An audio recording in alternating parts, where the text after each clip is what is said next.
Hello and welcome to the Outcast. I'm your host, HC, and with me is. Wolf. And today, people who knew me, or people who know me from my real life, know that this was bound to happen at some point, and are probably surprised this didn't happen earlier in our 3.5 years of podcasting. Because today we are finally bringing to the front the amazing, ultimate, sensational, spectacular, friendly neighborhood Spider-Man, Not his my best favorite superhero. rendition. Not his best rendition ever. Yeah, Wolf just jumping into it already. Not not saving anything for later. But yeah, we are talking about Spider-Man, the new animated series from 2003. Wolf, since you already said your opinion on it, what is your experience with the show prior to this? I'm asking you because I know you have a shorter answer than mine. Nothing. That's my answer. I didn't even know it was a show. I remember you telling me, did you say this aired on MTV? Is that it? Yes. I will admit, when you told me about it, I was like, all right, this might not be too bad. It's Spider Man. Then you told me, oh, it aired on MTV as well when it first came out. I was like, MTV. Hey, we'll see. From the same people that brought you Reboot. Oh my god, that makes so much sense now. That makes so much sense. Keep in mind, this, gonna jump in the gun a bit for the animation. This animation was considered revolutionary and groundbreaking Yeah, back and in the yeah, day. you do have to keep that in mind, right? Like this is like over almost 20 years old now. Like it's 3 years off of being 20 years old. Like that's insane, really. But it definitely it's dated. I would say the same for Reboot as well. Like both of those shows are very dated by this point if you go back and try to watch them.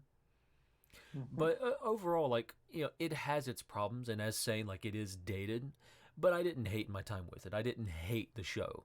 I think there's better Spider-Man out there to watch, especially more recent Spider-Man that's going to look a lot nicer in terms of animation and everything like that. But Let's just say that nothing is going to top Into the Spider Verse yeah, in this regard. no, not by a long shot. Uh, And in There is terms some of fun animated, stuff here, though. I will admit, like especially animation. Man, seeing this old animation, some of the faces in some of the scenes, it's like, that's not great. That smile there, yeah, little I know creepy. what you mean. I know what you mean. But I just want to bring this up because I have a very interesting history with this show.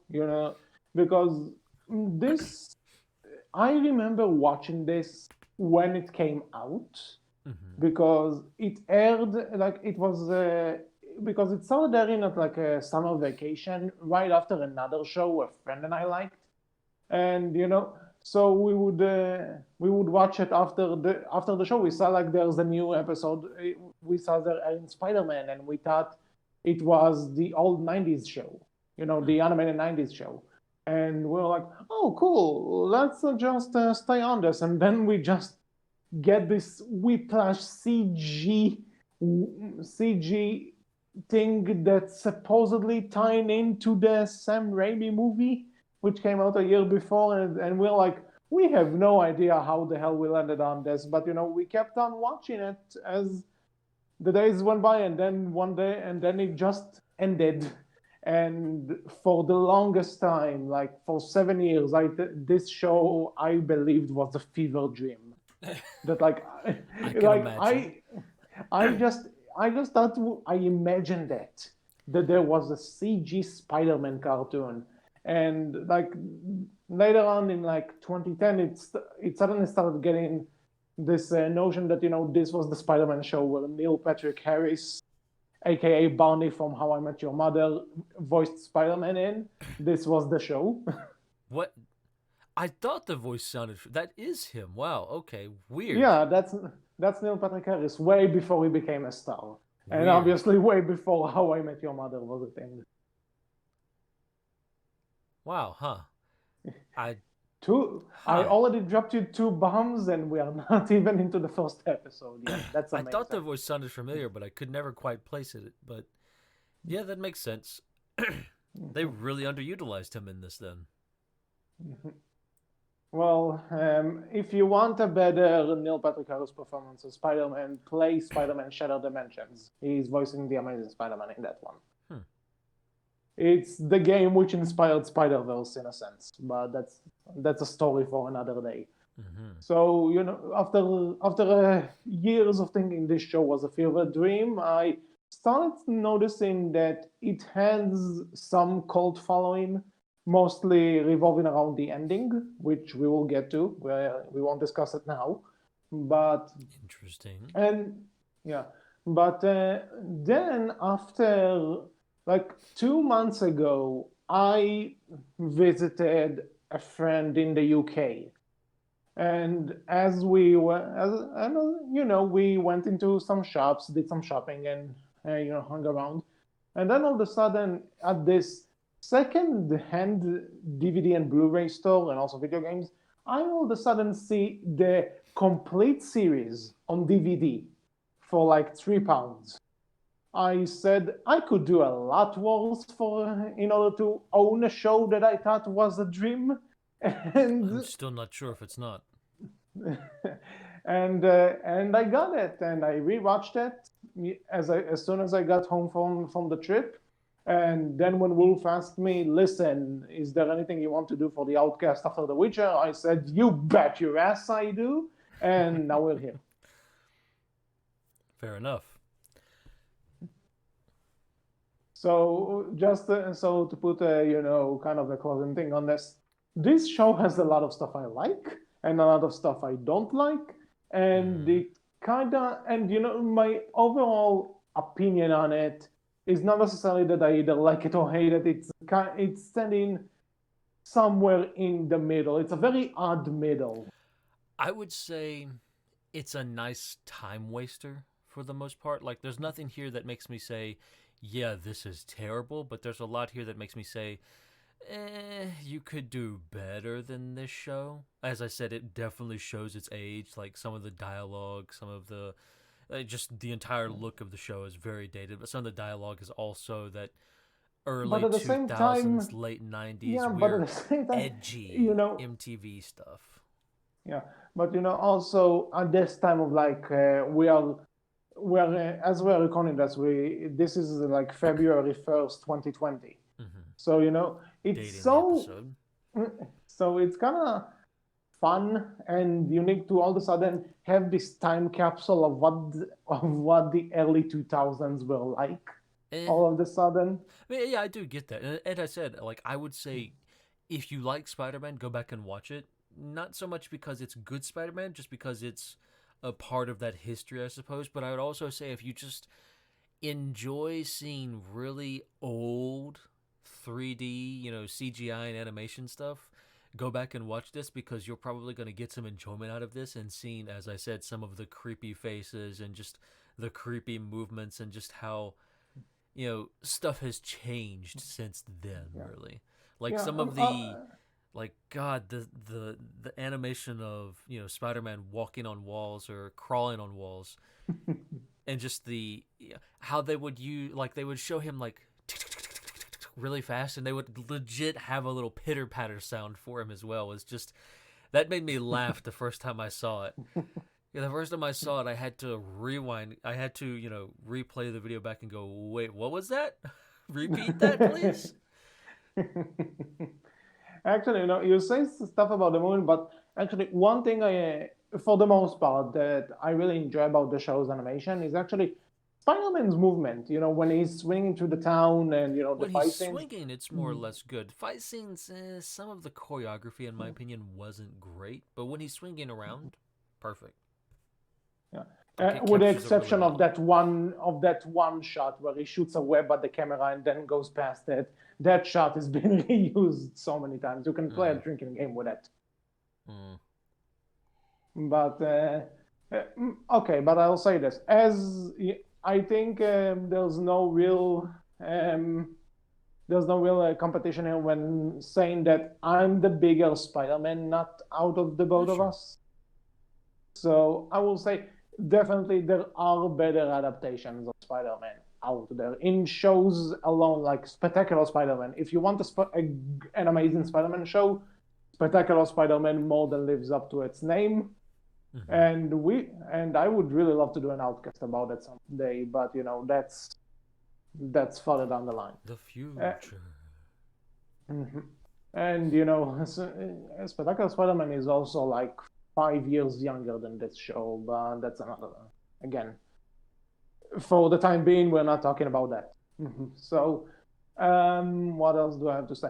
It's not, it's not it's one of those things that when you look back at a famous character's legacy, and you're like, this is not this is not the best part, and this is not the best thing with this character's name on it, but at the same time, it's harmless and it actually has some weird charm to it. Or Yeah, maybe I'm no, I could maybe see I have that. some, I and get what. maybe I Yeah, also have some nostalgia goggles for it. Even though I like when I rewatched the show when I got it and came back home from the trip, I barely remembered anything from it.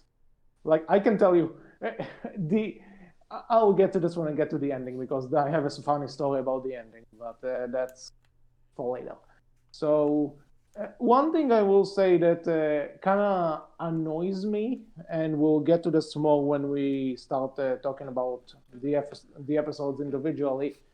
hmm, There are some classic Spider-Man villains in this show. We have Electro, we have Craven, we have Silver Sable and stuff, and the Lizard. But then there are some villains who are like knockoff of other villains from the Spider-Man mythos. And it's like, so why wouldn't we just use the villains? We have them. It's not like we don't have the rights, I'm assuming.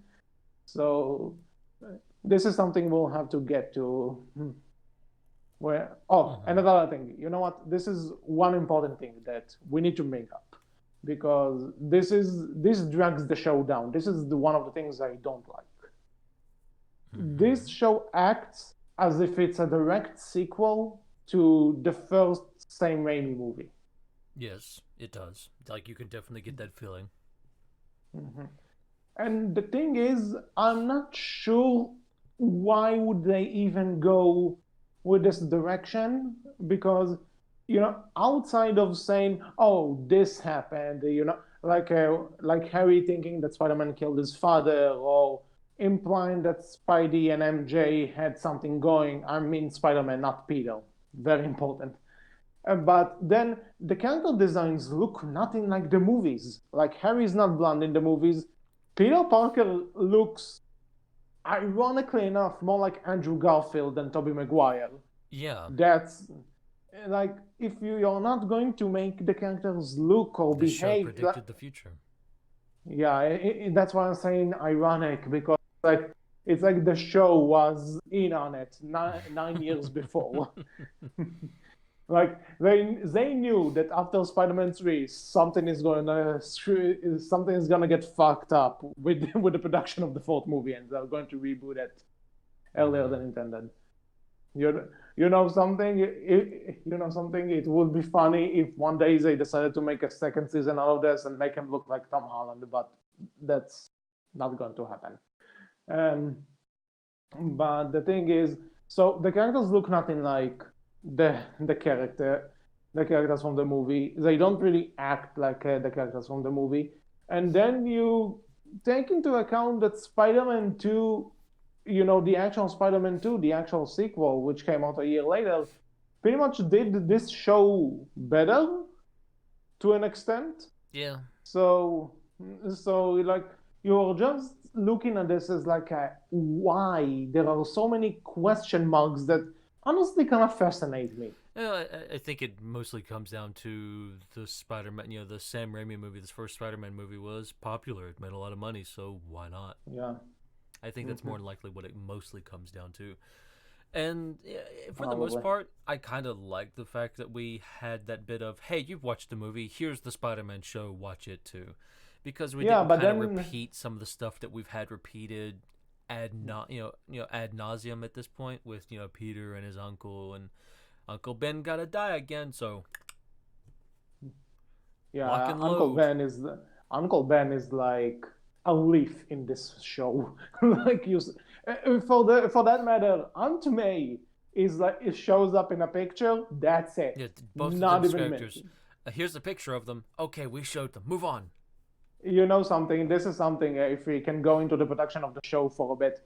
Apparently, MTV didn't want Aunt May in this show because they felt that an elderly character would turn away the young teenage demographic. Yeah, I mean that's MTV, so I'm not surprised.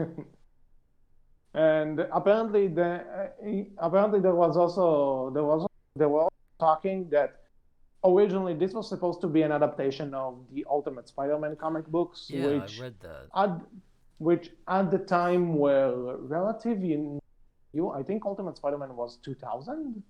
Hmm.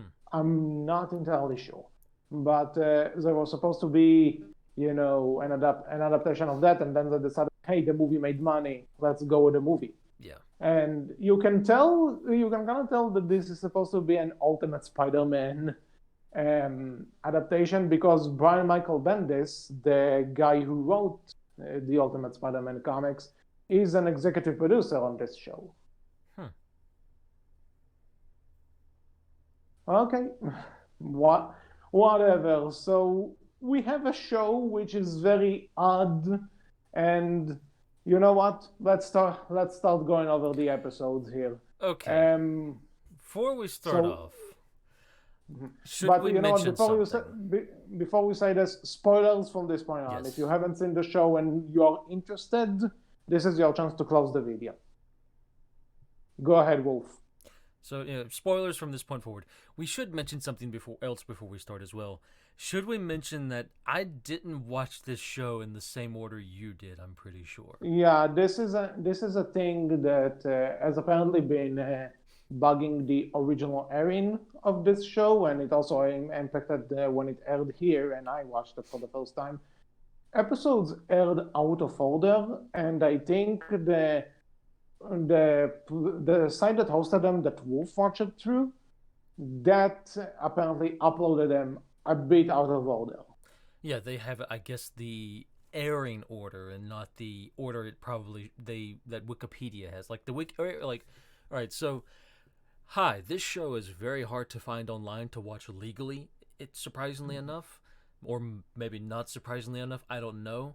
So I had to your harmy made your ho sell the high seas, and become a pirate for a little bit to watch this show because it is extremely hard to find without having to buy a DVD, which is hard to also find on short notice. So my watching of this show was, I watched episode 1. It's like, oh, I better I better pull up an episode list to start writing down the episode names so I can keep track of everything with notes if I decide to make any, right? And I look up Wikipedia and look at the episode list, and when I pull up, I see, okay, episode 1, Heroes and Villains, Spider-Man battles Turbojet. Wait a minute. That wasn't my episode 1. I'm sorry, dude. My episode 1 was The Party, episode 8, apparently, where Spider-Man battles Electro. Yeah, it's a good thing that it was the first episode with Electro and not the second one. Which would have been really weird. Yeah, that's... Especially if you this got... been... I don't know, I guess that could have worked. And it's going to be interesting to talk about this show from the perspective of... Because I decided to make a note as well for every episode that was out of order. I said, okay, this was... All right, so episode 1, Heroes and Villains, was episode 6 for me. Okay, interesting. Just because I know, because I listed the episode on my notes as episode 1, 2, 3, and I did that saw as them. well. I have that as well. Okay. I wrote it down, episode 1, Heroes and Villains, but I also, beside that, wrote episode 6 for me. Like, just kind of keeping track of, this is when the episode appeared for me, and I think it'll be interesting to kind of say, Yeah, like, because we have your perspective of watching it in the order it's supposed to be watched in, and then my experience of watching it in the order it was aired. I can tell you something. Watching it in order does nothing for, and I'll get to it. Yeah, I'm interested about that because there are some things that, in the order I watched it in, are a little bit weird, but it weirdly enough works. Mhm. So we'll get to that. This will be interesting. But for the sake of the convenient, we are going with the Wikipedia order, which is also the order on the DVD. Mm-hmm. So, yeah. With that said, episode one, heroes and villains. Mm-hmm. So you know what? Let me start with it. You said that this was episode six for you. Yes. But so that as the first episode, as let's say someone else sees the DVD, buys it, starts watching it with no context. Let's say this is your introduction to Spider-Man for the sake of the argument. Would you get anything about these characters? Would you understand anything? It's just like, oh, there's a protest. Oh, there are these three guys. Oh, like stuff just happens in this episode, and you're not really getting a vibe on who is against who's friends with who's the enemy, who's what. Stuff just happens as if they assumed you already know everything. Yeah, it's And pretty much again, you're just in the middle of Spider-Man if this is your episode, one. yeah, It's like, and Spider-Man, you know who it is, you've seen it, let's go. Like, no mhm. explanation given, just we're in it. Yeah, and the only amount of exposition we have is again that very short moment of Peter looking at the image of Uncle Ben and Aunt May.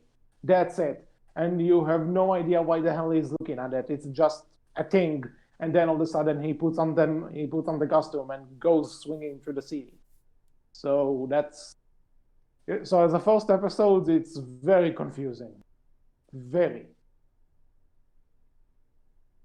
Yep. But before the but, there's another thing.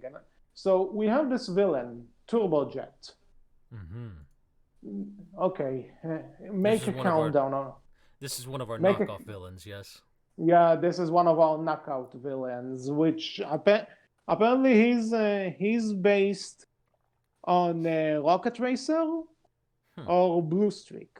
Two villains that are honestly, that you know what, credit where credit is due. I don't remember much of them in my Spider-Man history. So you know what? so you know what? If you gonna change a villain, be ones that are not really Yeah, it seems recognizable. like a pretty But at the good same combination. Like, I think they yeah, worked well with what they created here. but at the same time, I you know what? But these two names are names that Wikipedia gives you. When I saw this, I personally thought it was Shocker, but with additional speed powers. Hmm. So I don't know what they were trying to go for here, but it just became this mashup, which, honestly, it's not the worst mashup in the world. I've seen worse, but at the same time, you have Rocket Racer or Shocker or someone. Why not use them? But I think the yeah, thing is they wanted to have this because this character is very much kind of your modern day Robin Hood character. He robs from the rich and gives to the poor to help out with this protest where these people are losing their home, right? In because they want to build a new addition to the school, and it's it's the Oscorp Corporation that's trying to build it, and at the end of the day, we find out that hey, Harry helps those people relocate and find new homes by donating to them in order to still have the school building, but also help those people out as well. So it all works out in the end. It's kind of as a first episode, it kind of sets itself up and then ends itself very quickly and I guess succinctly, but and this kind of and I think if you watch this as episode one, it starts to set up a bit of a problem where, hey, a lot of your villains are pretty one note and don't stick around very much. They're and kind also, and of also kind of here and done in one episode more often than not. yeah, and also with this villain, like they're kind of building up the mystery around him, and I was able to figure this out Yeah, like it's very very quickly. easy. Like, you know, they introduce this villain like, oh, who could he be? And like the first character you meet is this janitor. It's like, oh, it's him. Like the second you meet the janitor character, he's the first character who Peter talks to Right. in this episode, and it's like he's a villain this episode. He's our Yeah. villain, whatever it is. He's our villain this episode, right? And then you see the villain, and it's like you get a little bit of his face, like, oh yeah, it's him. Like you can try and hide it, but it's him. You can Immediately know, try and and it's help. like, okay, that. But to be fair, they don't try and hold on the mystery for long and build it up. It's just they do eventually just reveal it. Like if you've not figured it out by now, come on. So they just kind of show you him working on his suit, and that's it. So it's like, all right, Yeah. So I guess it's not too terrible. As in episode 6, I think this works better though because Yeah. it's still a little bit in the middle of. I think like leading up to episode 6, looking at my notes, you kind of have a lot of villain of the week type stuff going on in terms of setup. It's like, hey, here's this iconic villain. Here's this I don't think iconic villain and is just kind of the show's created villain. And then you go into let me see. Yeah, here's another iconic villain, and then here's another, and then another villain. In episode 4 is another villain show where we introduce a new villain for the show itself. And again, like episode 5 is Kingpin, right? And then this one, it's just kind of villain of the week up until this point. So it doesn't feel too off about it, right? Okay. So I mean, Um, as in episode 1, I could see it working, but it definitely feels like it would drop you in the middle of things, and it's like, Spider-Man, you're here for Spider-Man. If you don't know Spider-Man, well, tough. We're not introducing him to you. This is it. Have fun. As in episode 6, it works. Another a few things I want to point out that there's a point in this episode where the turbojet is trying to steal that telescope, Mm-hmm. that golden telescope thing, and there are two things that honestly made me laugh for the wrong reasons. That one, that the police claims that Spider-Man tipped them, which I don't know. Spider-Man tipping off the police goes against the idea of a vigilante, and especially in this show where the police is hard on his tail in every episode. It's kind of like, why would you do that? Like, why? And then shortly after, there's a point where Turbo just like throws the fake telescope away, and it hits one of the I mean, he civilians. just no, he just chucks it at this poor girl. He's like, Yeah, and ah. I'm not, and I'm not sure if it was supposed to be taken seriously. Like, oh, look at him! He hurt an innocent woman, and I'm just laughing by the way it was animated.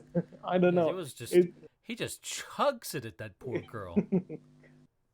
yeah, it was like, it's like, oh shit, this guy means business, and then there are all again with the connections to the Sam Raimi movie, and we get Spidey and MJ talking about, hey Spider-Man, we kind of had a thing, but I have someone else on my mind, and then Which was for the weird also for yeah. me. Because By the way, on that note, I don't like MJ in this show. I don't like many of the characters, but it was weird for me because all right, imagine all right, you've seen it all in order, the order it was supposed to be seen in. The order I got it in had a lot of Peter's in this relationship with MJ, Spidey's in this relationship with MJ, but also Peter's in this relationship with, another new character named Indy, and it all We'll feels get to like that.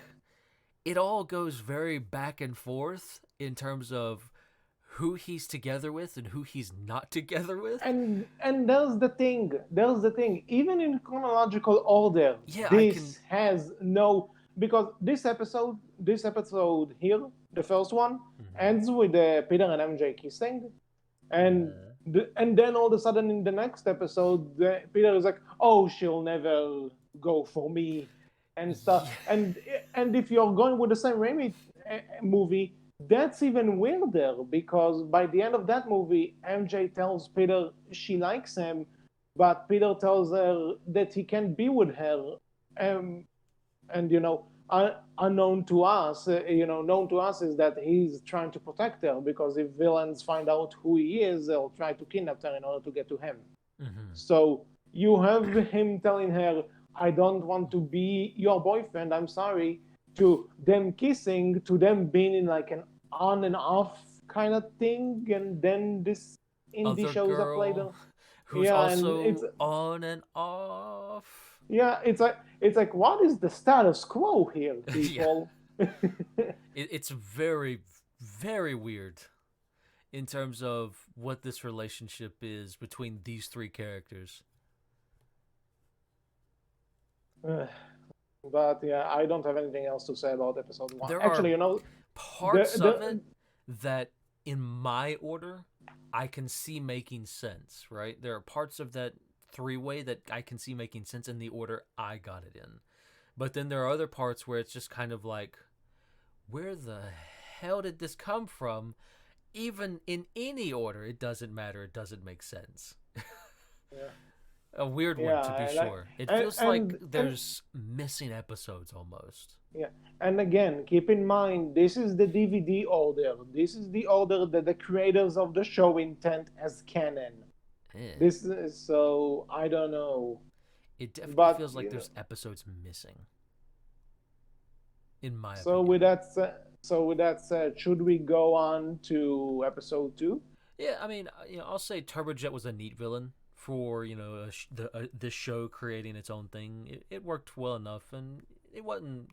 Again, it was a good time waster episode. Nothing to write home about, really. Nothing spectacular happens in this besides a few, funny things that aren't necessarily meant to be funny, but the way they look now, going back and looking at it, are definitely funny. Like again, this villain just chucking this telescope, this fake telescope at Okay, a lady, and just one thing I will say about it that there's a point where Spider-Man is kind of video blogging on him, and honestly, that was kind of funny too. I yeah. enjoy that.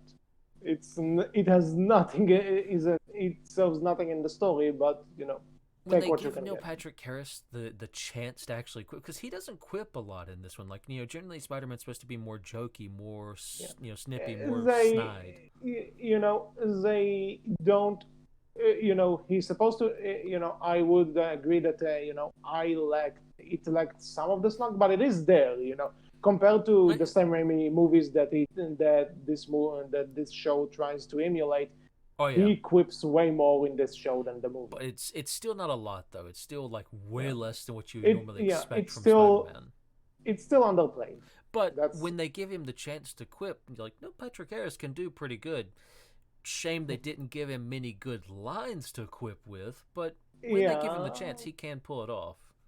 That's the thing about Spider-Man, though, that not all of his quips are winners, I and mean, none of the and ones this, in this show felt like winners to me, though.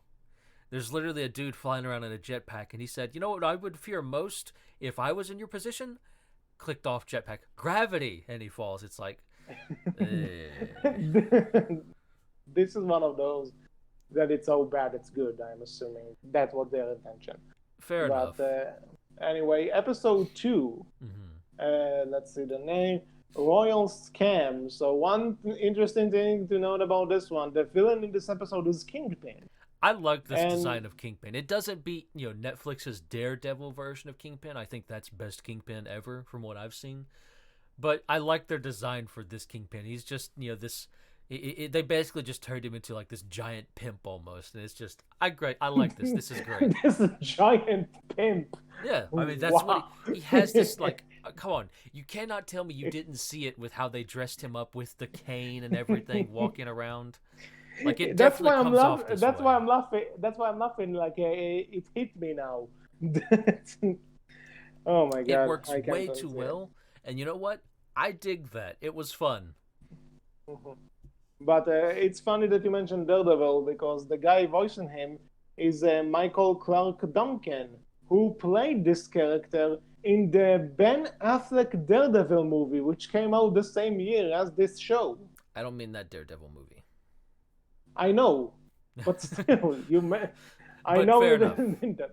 Is there anything worth praising in this movie, with the exception of Bullseye?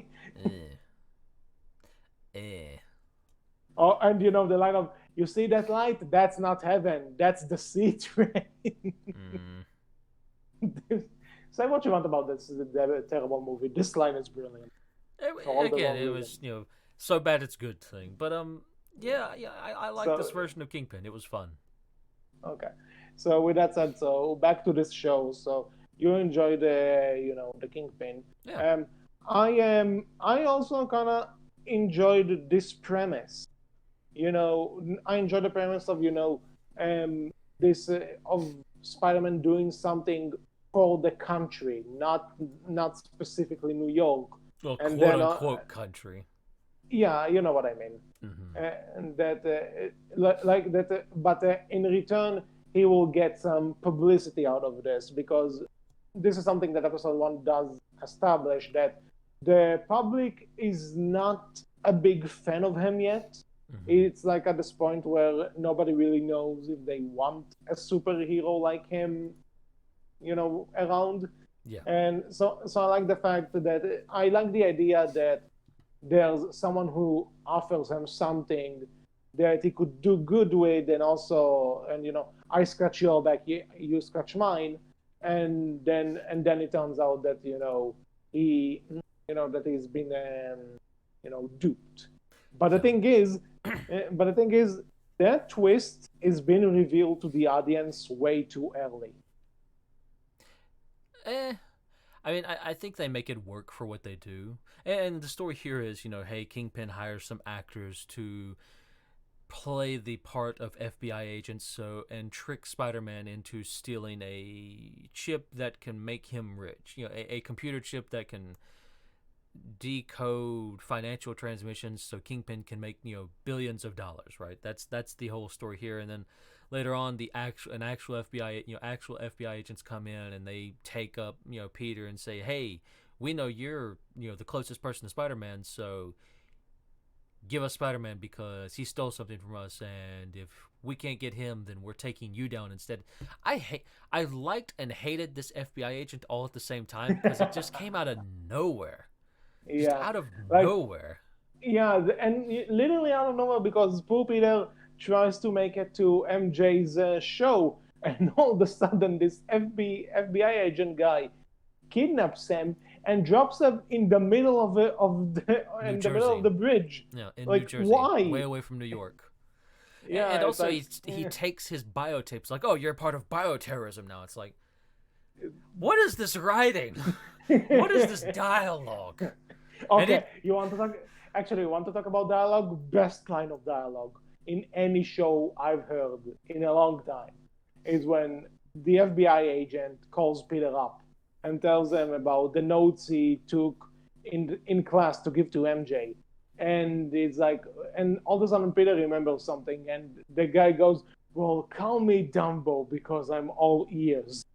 Yeah, that was again like this is why I like the FBI agent. Like they actually give him some good lines. His this quips were on point. They were terrible, but they were on point terrible. Like that's what I expect from Spider-Man now. well, call me Dumbo because I'm all ears. That's amazing. Him and we'll talk a bit more about him later when he does start to pop up more. But him and J. Jonah Jameson in the show I also like. But J. Jonah Jameson is kind of hard not to like. He's just a fun character. Actually, you know something? I actually didn't like Jameson in this show, Really, but I'm I'll get to surprised by this. that. But we'll get to it when he starts to pop up a bit more. Yeah. Should mention before we end off on episode 2, for those wanting to keep track, this was episode 5 for me, Oh, not so 2. it's kind of in chronological order, Yeah, which kinda. is weird. But one other thing I like is that after Spidey finds out that he's been tricked, he's going to look for the limo, and I actually got a chuckle of the moment where like he drops on the wrong limo with the newly wedded couple. Yeah. I don't know. I found it funny. It was. Yeah, again, like this show does have its moments of, you know what, that was genuinely a funny little moment. I chuckled at that. You did good.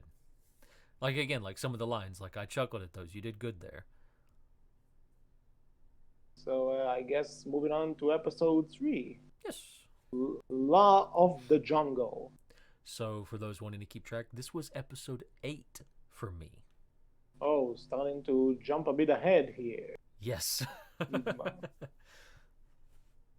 Okay. this episode is if I'm not mistaken, no, This is the this is list of. this is listen, this is Doc Connors. I wasn't a fan of this one. They kind of do like. I'm not a super huge fan of Spider-Man, but I do Yeah. know enough Oh, Spider-Man to before I know do, it's worth noting that the lizard or Doc Connors is voiced by none other than Rob fucking Zombie. wow, huh? I did not notice that. It's not bad, but I still feel that explains a lot, though. Actually, thinking about it, because they kill him in one episode, which I kind of wasn't too fond of, really, because Lizard, because Lizard Man and Doc Connor specifically is kind of a big part of Peter's kind of growing up thing, right? Yeah, and As that's the thing Spider-Man. that it's such it's such a a big character in the Spider-Man canon that it's and a fan favorite as well, and they just get his backstory out like it's nothing. It's just Very like quickly. like in the first scene you're like, oh, even if he doesn't turn into the lizard at the first scene, it's like, oh, okay, I know where this is going. This is Dark Connell. He's going to change into the lizard now, and it's a not. And I think this could have been stronger. You did mention the villain of the week formula, Mm-hmm. and in a sense, I think this episode in particular could have been done better if there was actually some sort of continuity, and we would have known the Connells before that, Well, and you say then that, and for me, I think this episode was a bit better than what it may have been for you. It still was a bit meh, but because you have to think like this came after Head Over Heels for me, which is oddly enough the only episode that appeared like that. Head Over Heels, episode 7 was episode 7 for me. oh, Oddly enough, okay, that's the only one that matches up. The only one besides episode 12 and 13, the two-part finale. Episode 7 which is the I only warned one you that about. matches up, which is weird. Why that was the only one that matched up. But yeah, Really this weird. came after that for me, which I think made this a bit stronger because episode 7 I did not like at all. But it Okay. wasn't a huge jump, really. It was still very much meh. Because again, like it feels like they were over and done with, Doc Connors and the Lizard way too quickly. And Yeah, Doc Connors came because off as this, he didn't come off as a smart scientist. He came off as just kind of a dude with a chip on, a dude who's an pretty much a mean old dick with a chip on his shoulder, really. yeah, that I Like Rob agree that Zombie, not he's cool, like him, not the greatest of VAs. but regarding this, there are also a few stuff that I do like the visuals when it transforms into the lizard. Yeah, that was good. Credit And oh, go ahead. credit. And I also think that the fight scenes that they actually start getting creative in this episode. That you see them starting falling off from buildings, and you see Spider-Man actually doing some, actually using his brain to figure stuff out and Yeah, come up with cool solutions to beat the bad guy, as opposed to some of the earlier episodes. mm-hmm. But then there are also some jokes that are like, haha, old people, like when there's the cop that tells Peter, you people, you kids with your Yeah, MP5s, that was so and weird. like, I know that this is like MTV trying to get in with the hip and cool crowd, but at the same time, really? It just felt needlessly hostile from this cop for no reason. He's like, "Yeah, kid, I know you probably committed this crime, so I'm gonna accuse you because I'm old and you're young." Meh. It's like, how needlessly hostile from this cop. This is so weird. Like, it just feels so forced in terms of dialogue from this cop. Just so he Yeah. can get Peter in this one location and make people angry. Grr. It's like, meh. It didn't work for this episode. I will say though, I did kind of like Doc Connors talking a bit about, his past and how he lost his arm, and he's kind of doing it while wearing the hood because he's already turned into the lizard, right? I like Yeah, that, and that was good that's another setup. thing. Go ahead. That's another something I like the lizard design in this, because up until this point the lizard was like, this lizard with a lab coat, and this, yeah, it's like, no, he's an actual lizard. Yeah, this That was good. that was Eh, and the way he moves, the way it's also a bit creepy. So you know I what? Good think on the. is that because I of they actually did something well, or is that just because the animation is so old I and it have looks creepy? no idea, dude. but But I do but agree with you. They do animate it it. works. It is animate. I don't know if I want to say it's animated well, but it definitely comes off as creepy the way he moves. You are right, because again, I don't know if it's just animated well or if it's just because it's so old and it's that old 3D CGI stuff. I'm not sure which, but I do agree with you.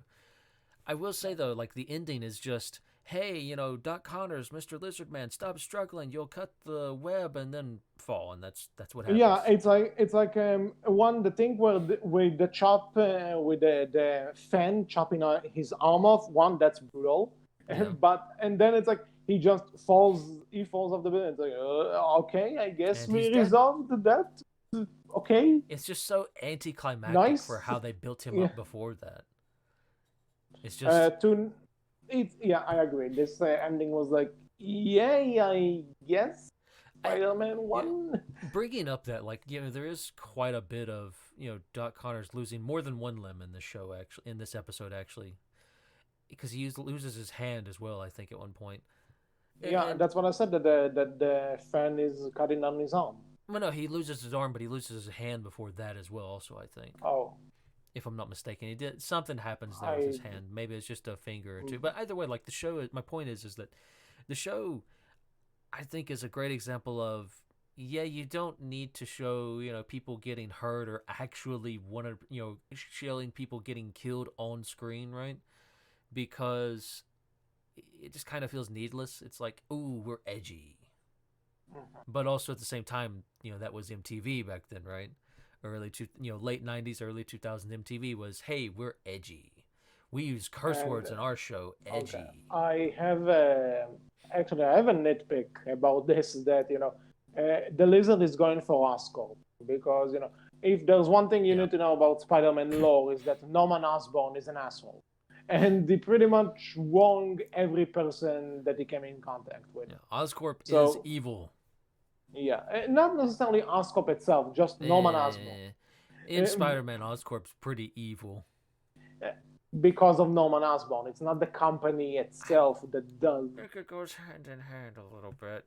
Evil It depends. company. Okay, it depends on the adaptation Fair sometimes. enough.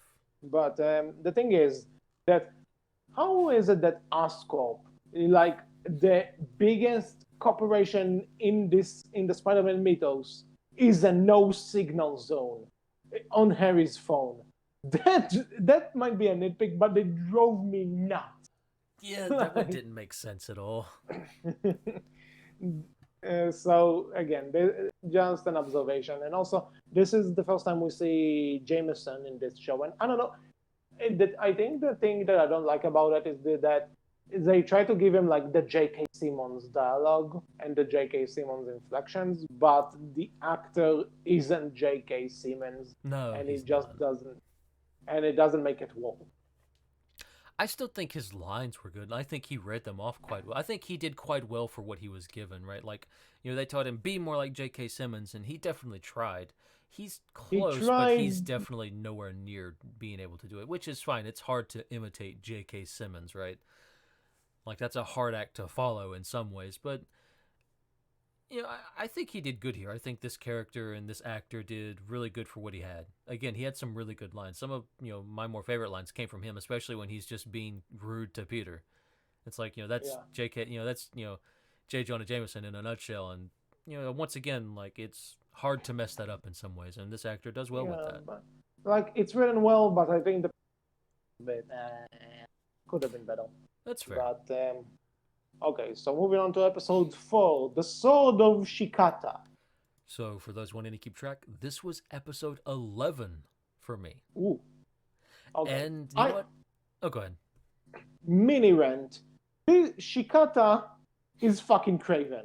Okay, So this she's is not a Spider-Man villain. no, Okay. no. So this She is made up. she's so much like Craven because they hire her because she's hunting down animals and she has this thing about honor to her that she's doing it for the honor and the challenge, not necessarily the money. And it's like that's Craven, and I see this and it's like why not use Craven? And then all of a sudden later on in the show, jumping the gun, Craven is in this show. Yeah. So why not just use Craven? Because we needed this character. I don't know. I liked Shikata, right? I don't No, think I she was have no bad. pro. I don't think she's bad too, and in some ways, I think she's an interesting update to the Craven character. But if you already have Craven the Hunter in this show, then why bother? Fair. And but I do. But again, I do kind of like how she does respect Spidey, and that she does live up to her name, and but even though she's very experienced, Spidey does manage to give her a good fight. I like it. It's fine, and I also like that as much as I don't like MJ in this show and the same movies for that matter, I do like that she's the one that actually tells Spidey how to win. That she's the one that's Hmm. onto it. See, now this one I'll give it credit for. This being episode 11 and going into the finale after this actually worked out well for MJ and Peter somewhat because of how you see them in the finale, right? And being more closer together in terms of Yeah, relationship. even And though that she's like, worked here because you see MJ and Spider-Man kiss after this one as well, during this episode, yeah, near closer to the end. And that kind of flowed really well with the relationship, surprisingly enough. It was surprisingly enough. when it comes to this show that has to be stated. Um but let me see here. It still, I wouldn't say this was anything major. I think it flowed well into the finale, but overall, other than Shikata being an interesting villain and liking her, not too much else goes on here except a lot of death. Multiple people die in this episode. Yeah, I want to point something out that there's a point, one plot point in this episode is that MJ is auditioning for movies, Mm-hmm. and there's a point where she like tells Harry, I got a part, but the movie stinks, the movie sucks," and Yeah, that was funny. yeah, but she tells him that it's hard for her because she might not be taken as a legit actress after doing this movie, and then Harry actually makes a phone call for a producer, and he does warn MJ like, oh, like an experienced producer with a young, inexperienced actress, and I'm like, are they going for a sexual assault joke? Eh. Like, what are you trying to do? And then also when MJ comes to the guy's office and she's like, are you waiting for me in the bedroom? And I'm like, okay, I know this stuff happened very sadly, but let's keep it down, please.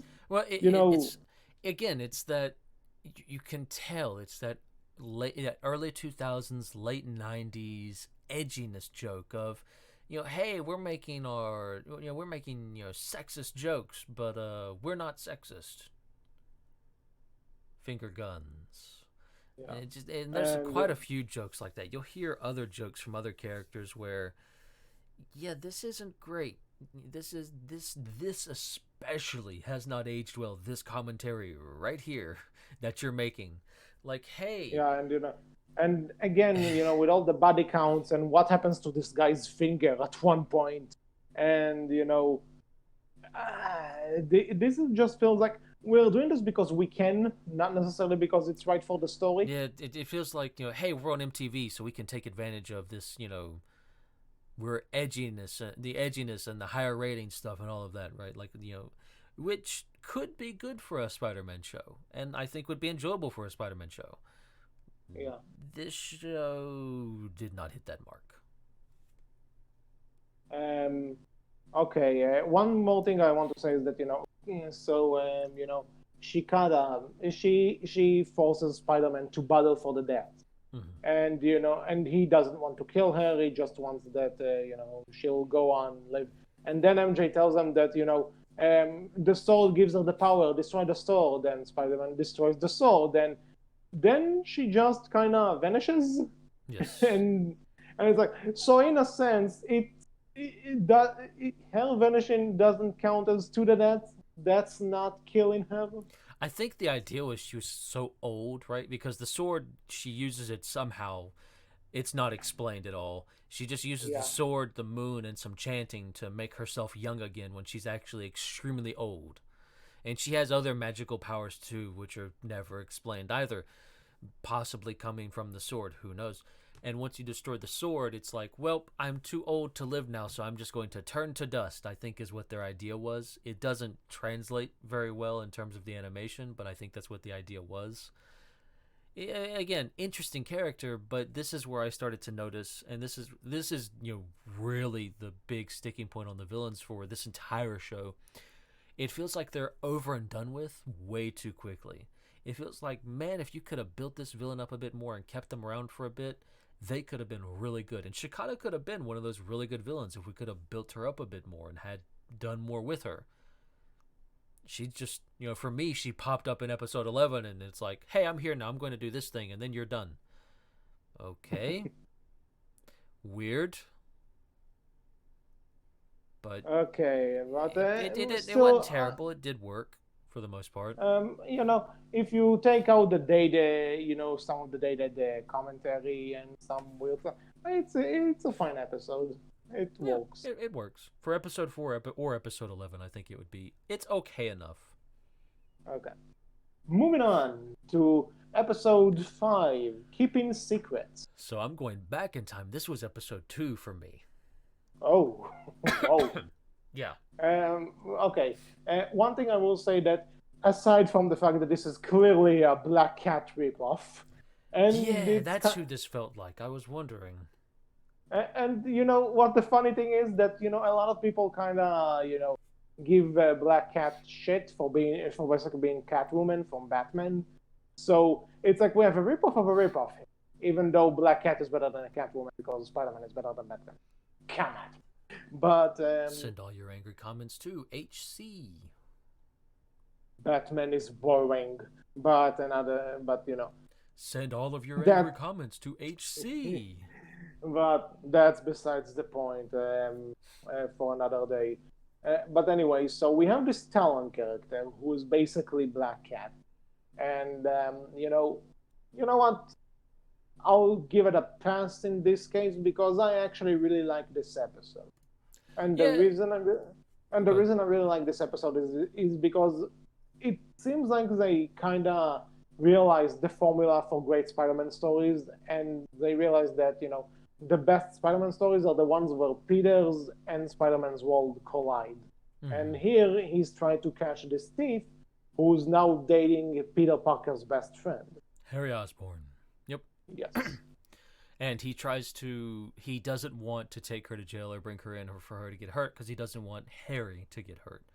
But also at the exactly. same time, he has this trouble of should I tell Harry? Should I not tell Harry?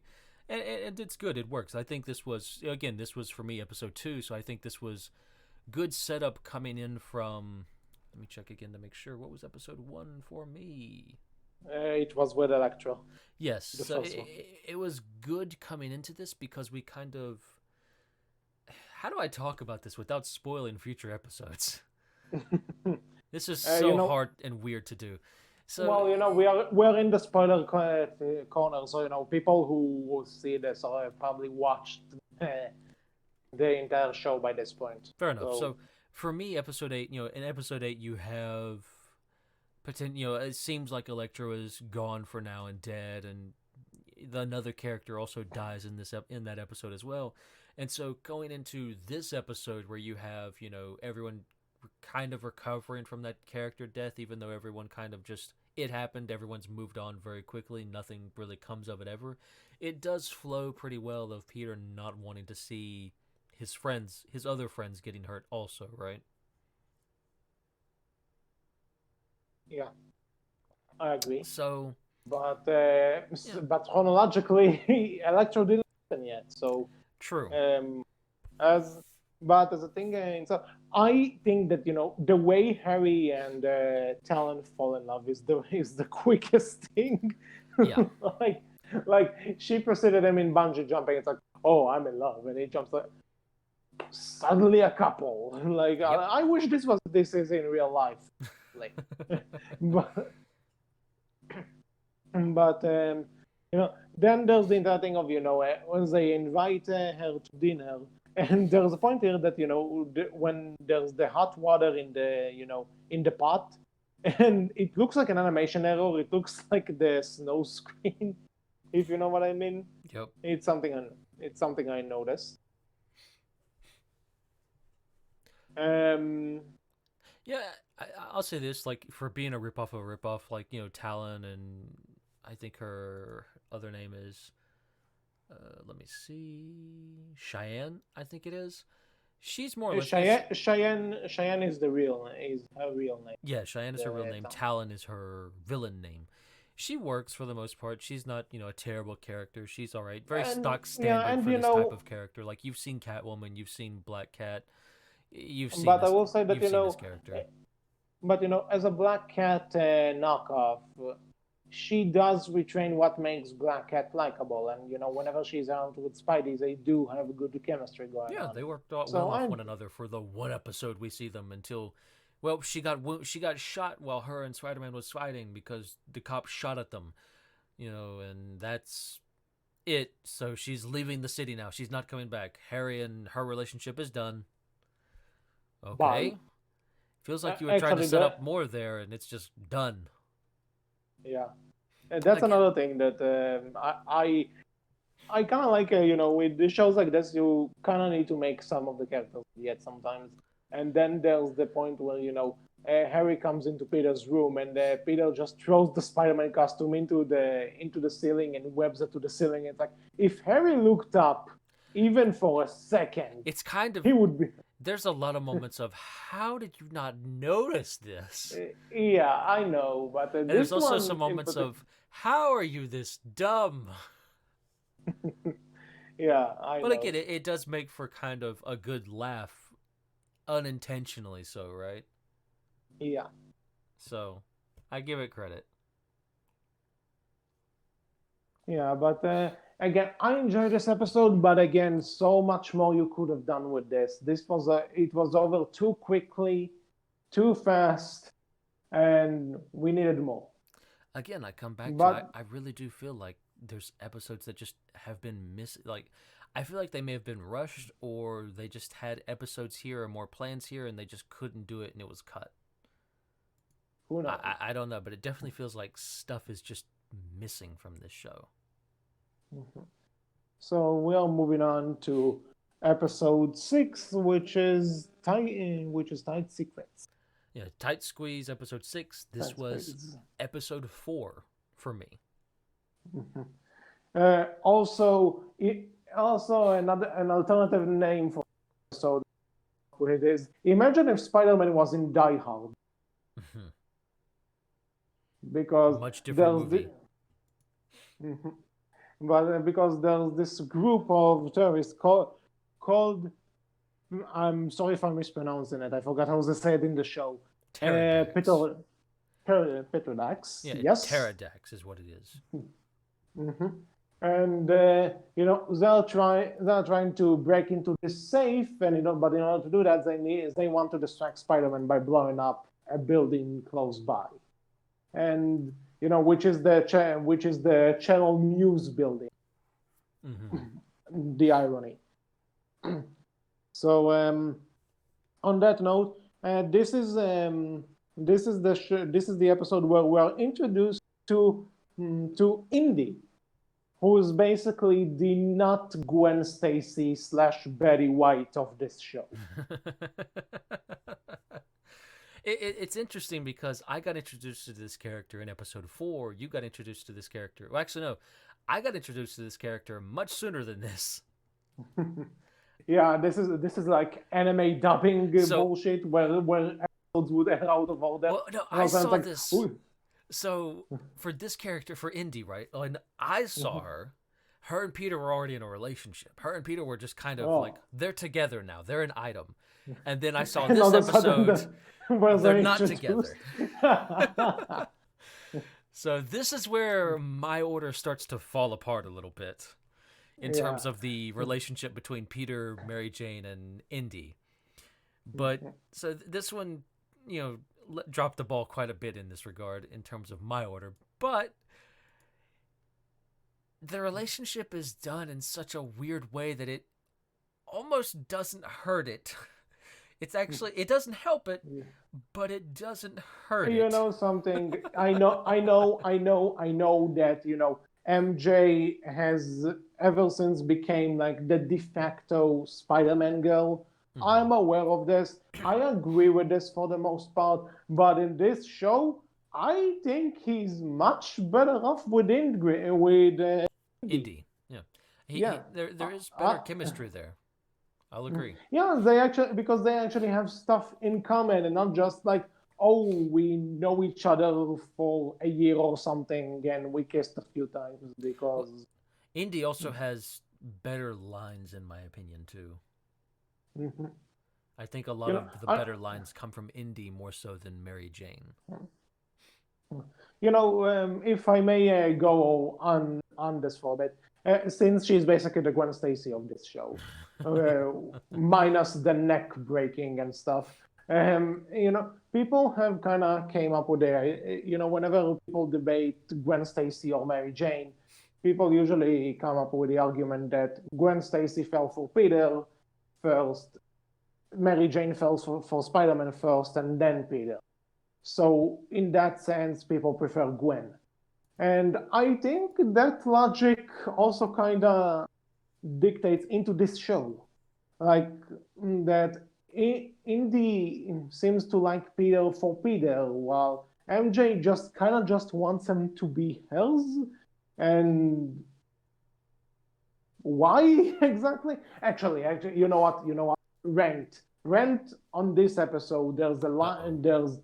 There's a point that infuriated me, where Peter doesn't show off to the movie, to the movie he and MJ decided to see, and she just storms into Peter and MJ's apartment, and she goes, do I have this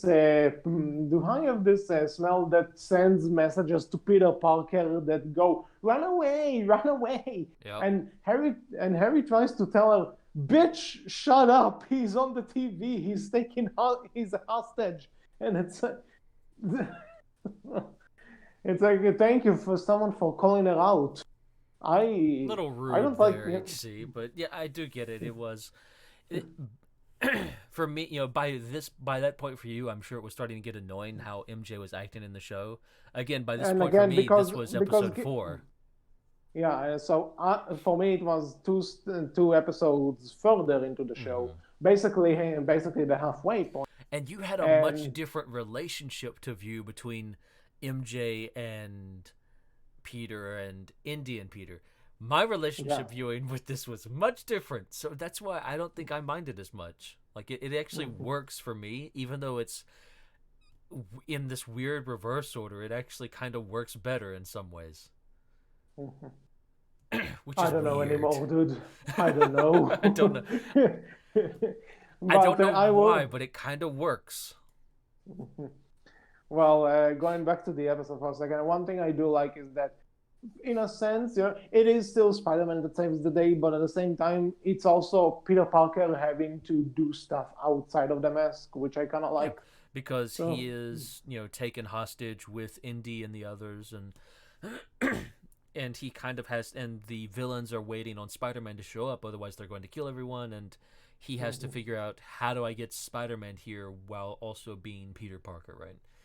It yeah. kind of doesn't stay too long on that issue. It very quickly goes, oh, he got it, he did it, moving on. It's kind of hand waves it away a little bit, which was a little bit disappointing. It would have been nice to try and see, it's nice to see Peter trying to be the hero while keeping him being the hero a secret, right? It would have been Mhm. better if they would have focused more on that potentially, and Peter trying to use his brain to do this instead of involving Spider-Man every single time. But you know, it does work. It's not the There is worst actually thing there's ever. also a part after after he gets in costume and everything. There's a point where the leader of the bad guys calls Stalovsky, I think it's his name, and then Spider-Man replies, Stalovsky is not available at this moment, and then you cut to him, to the guy being all webbed up, and Spider-Man goes, he's tied up. Yeah. I don't know. I thought it was a funny line. Yeah, It's they definitely again when they give Neil Patrick Harris the chance to quip, he does well with it. Very corny lines, but that's also kind of Spider-Man in a nutshell. It's yeah, very that's corny that's the lines. point though. Yeah. He's trying to get under the bad guy's skin. So, and but then comes the fact that people who know me know that I'm not a fan of love triangles, and this show ain't doing it Yeah, this has as kind of well. been there, done that. We have Mary Jane being a little bit jealous of Indy, and it's like, seen it, don't really And need it. again, and again, I think what hurts it is that the romance never had, you know, a point where it stood. Like every episode tells me something else about these characters' relationships. For So, you. For me, not so much. well, uh, Again, remember, this was the episode 4 for me. point still stands. Agreed, agreed. Like, Okay, even I, for so this being episode 4, was kind of like, I've been here, I've done this, I don't need to see it again. This is pretty common with almost every Spider-Man story. I don't need more love triangle nonsense of this girl was there, and then this girl, and then jealousy, and then not jealousy, and then we're friends, and then we're not friends, and just, ugh. yeah. So moving on to I, episode seven, I'll I say real quick for Tight Squeeze, I like the villains. Pterodex seemed kind of cool. I like the little nice touch of the Russian speaking and the dial and the subtitles for that. That was a nice little touch. I thought initially that there was supposed to be Silver Sable, but I think the only reason I thought that is because some of Silver Sable goons in the PS4 Spider-Man game have jetpacks, so I Hmm. think that's why I drew the connection. Ah, Otherwise nothing. yeah. I mean, they worked for what they were in this. Nothing major, and they're done with very quickly, which makes sense. Yeah. But moving on, episode 7. Episode 7, Heads Over Heels. You already said that you're not into this episode. Yeah, this one was probably my least favorite. And oddly enough, this was, we're actually on the same page for once with this show. This was episode 7 for me. Okay, finally syncing up. We won't be But next episode. But but I just want to say something. I love this episode, but I'm pretty sure I love it for all the wrong reasons. Because this episode is insane. In fucking sane. I love it. mm, And I think I also kind of love it because it's probably extra funny to me because the to get the plot across, there's this girl on campus who has a crush on Spider-Man, and after she gets electrocuted by one of the, she starts imagining Spider-Man talking to her and telling mm-hmm. her how she could win his heart. Yes. And the thing is, that girl's This is name the is best. Christine. This is some of the best Spider-Man lines, I think. Yeah, when he's fucking psychotic. Yeah, this is some of the best Spider-Man lines. uh, and I think the reason I love it so much, I found it so funny to an extent, is because the girl's name is Christina, and I actually have a friend named Christina. So so I think in in a meta sense, this is probably made me laugh more than it should have. No, that's fair. Um, I wasn't as fond of this By the one. way, voiced by Tara Strong of all people. Christina is. I thought the voice sounded Yeah, familiar. Okay, fair enough. Again, Tara Strong's a good VA. Very yeah, good VA. she's amazing. Um, I wasn't as fond of this one. Kind of. Christina's very meh to me as a character, and the villain aspect was also very meh. and it's very much it kind of goes back with the previous episode of I've seen the whole love triangle thing done before. This does nothing new with that. It's just, hey, Yeah, here's a but at the same psychotic time, girl. it's but at the same time, it's not much of a love triangle because one person is just insane. It's not like there's a person who is conflicted about their feelings. And also on that note, we just spend in my case anyway, we just spend a bit of time developing Indy as a love triangle foil, and all of a sudden she's not even in this episode. No, she was in So this it's like, episode. We had a small scene with her. yeah, but a small scene, but she's not. It's like I we liked that forgot small about it. scene though. I liked that small scene though. Okay. It was probably my favorite part of this episode because it was actually funny and it had some good lines from Indy, which I Okay, thought fair worked really enough. well for this episode. And that was my favorite part.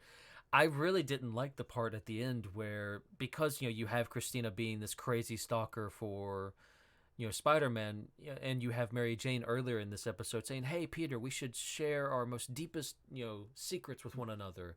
By the way, this regarding the secrets part, and also this is kind of something I want to bring up, but I forgot. They do bring up some of the backstories MJ and Harry have with their parents. That in episode 3, Harry does kind of hint that his father wasn't really supportive of him, Mm-hmm. and always kind of neglected him, always, and wasn't happy with Harry slacking off, getting as good as you know, and not being as successful in school as Peter is. And then also here they kind of jump the fact that that MJ's father is an alcoholic. Yeah, So and it's that like her parents again, fought and were abusive. Yeah. yeah. So what again we talked about this. That this is like you have a mythos that you are using to an extent, but you're doing nothing with it. Mm-hmm. It's very casually dropped in, Mhm. and to and to again add and again very little. and again because again we what I said about Harry and MJ's relationships with their parents, this is something that's again been brought up in the Sam Raimi movie. So Norman and Harry I can kind of get because main villain of the Sam Raimi movie, he was the Green Goblin. But MJ's parents, like this, shows up for like a minute at the beginning of the movie, then it's dropped, and we never hear from them again. Mm-hmm. So, so it's like, hey, do you really expect me to remember that plot point? I'll be honest, if I went in just for with that movie in mind and not with years of knowing the source material, I wouldn't know if I remember that. It's just so casually dropped in, and they're doing nothing with it. Agreed. Very much so. Yeah, I will say this is another episode where I felt the dialogue was also very dated as well. Because again, like I was talking about, you have, MJ saying to Peter, which was also weird because it kind of goes back to that, wait, are Peter and MJ a thing in this episode now? Oh no, wait, they're friends. That was not gotten across very clear to me, especially after everything else I've seen of I don't know if Peter and MJ are in a relationship, but I do know apparently Indy and Peter are in a relationship, but now they're not in a relationship because I'm Yeah, going because backwards in time with my watch that's order. an and this is a why would MJ want this? Sharing deep secrets with It Peter was a little weird. if they're not involved romantically. I But I don't get it. also, I guess it's trying to become closer as friends. But I just Yeah, I like how they show the assume. ending to this episode because it's like they have Christina being this, crazy, very much stalkerish type character, and then you have MJ realizing this and saying, "Oh my God, I was being your stalker, Peter. I was being the crazy stalker girl," and it's like, hold up a minute, your outdated Yeah. ass show logic here. You're dating yourself pretty hard with your early 2000s bullshit. You're not being stalkerish if you want to know about the people you're close with. Fuck off with that nonsense now. But this is a product of its time, so, things have changed since then. Still yet, don't be like that. So overall, I will say though that But I will give the I show. I Go I ahead. enjoy this. Okay, go ahead. You will show. I'll give the show a little bit. I'll give the show a little bit of credit with this episode in saying that, I talk about the whole stalker thing and how they handled that poorly. They did play it off at the end with Peter saying, there is things I want to tell you, but just not yet. They played it off fairly well with that little bit. They brought it back a Yeah. little bit, not much, but they brought it back a little bit. But yeah, not my favorite episode. This one, I think this is definitely my least favorite. I would say that I love this episode because of how batshit insane it gets. Oh You yeah, know, from that I perspective, I can say why you like. I can see why you liked it.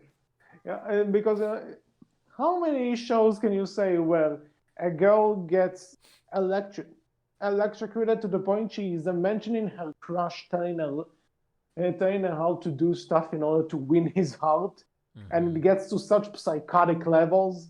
What other show did that? Let me know in the comments. I'm sure there's I some would out there. yeah, I would love to see more episodes just done with it, just to see if this premise can be perfected. I will Because this is because this is insanity gold. I will say this, going back to that, this animation is very, of its time and dated. A lot of great facial expressions in this one Yeah, that when, are oh man, very that. when Christina gets electrocuted, oh man, Like it's not supposed to be funny, but it's unintentionally funny. Like there's some good ones from this episode, especially with yeah, smiles and agreed. stuff, and it's like this character just said this crazy thing, smile in a very, very, very creepy way. Like, ee. Like that's not intended for what that scene is, but it works unintentionally. Yeah. Okay, moving on. Episode 8 and your episode 1, Yeah. The Party. So this is with Electro. We have one of Peter's Yeah. friends getting bullied, and he turns into Electro. Is this Mhm. this is this like true to Spider-Man lore? Basically, Electro's thing is that he's always been like the person that gets shat on, Ah. in a sense. You know, either society and kind of like this thing and the show did it, or just a bad luck, honestly. Mm-hmm. But so and they do that, getting bullied, and he's trying to fit in, but the party, like, he's trying to get into the fraternity, and they all reject him and bully him, and then comes the transformation. Mm-hmm. Let's see. Oh, Which is that's a random way to turn him into Electro. yeah, it's just he, it is very weird. It's just like he was shot by paintballs. He goes outside. It's lightning. He goes to this um you know old neon sign, and he tries to break it, and it gets electrocuted, and then lightning strikes him, and now he's Electro. It's like, huh? That there's no mutagen involved. There's no crazy radioactivity thing involved. It's just electricity. Huh? Okay. Sure, I guess. Yeah, that's another thing that, you know what? I'm going to do something that will probably get me hate. I'm going to defend the Amazing Spider-Man 2. Say what you want about this movie, and trust me, I can point out all the flaws it has. At least the way he turns into Electro makes most sense. Yeah. you can you can tell Agreed. me you can tell me anything about it. This was such a random thing, and they do set up all the lightning and stuff. Wouldn't it make more sense if lightning hit him and Well, then he would turn into Electro? even then, that would be extremely silly. Yeah, I know, but would you take this or going up to that roof and getting electrocuted by a neon sign? Neither I really, mean, but I do get where you're coming from. It's very random. It's so random. yeah. Eh. The transformation doesn't work, but this being an episode 1 for me, I think it set the tone pretty well for the rest of the show. Okay, fair point. Oh my god. This being in episode 8, I don't think it would work as well as episode 8, but in episode 1, I think it works okay. Yeah. Oh my God. Actually, something.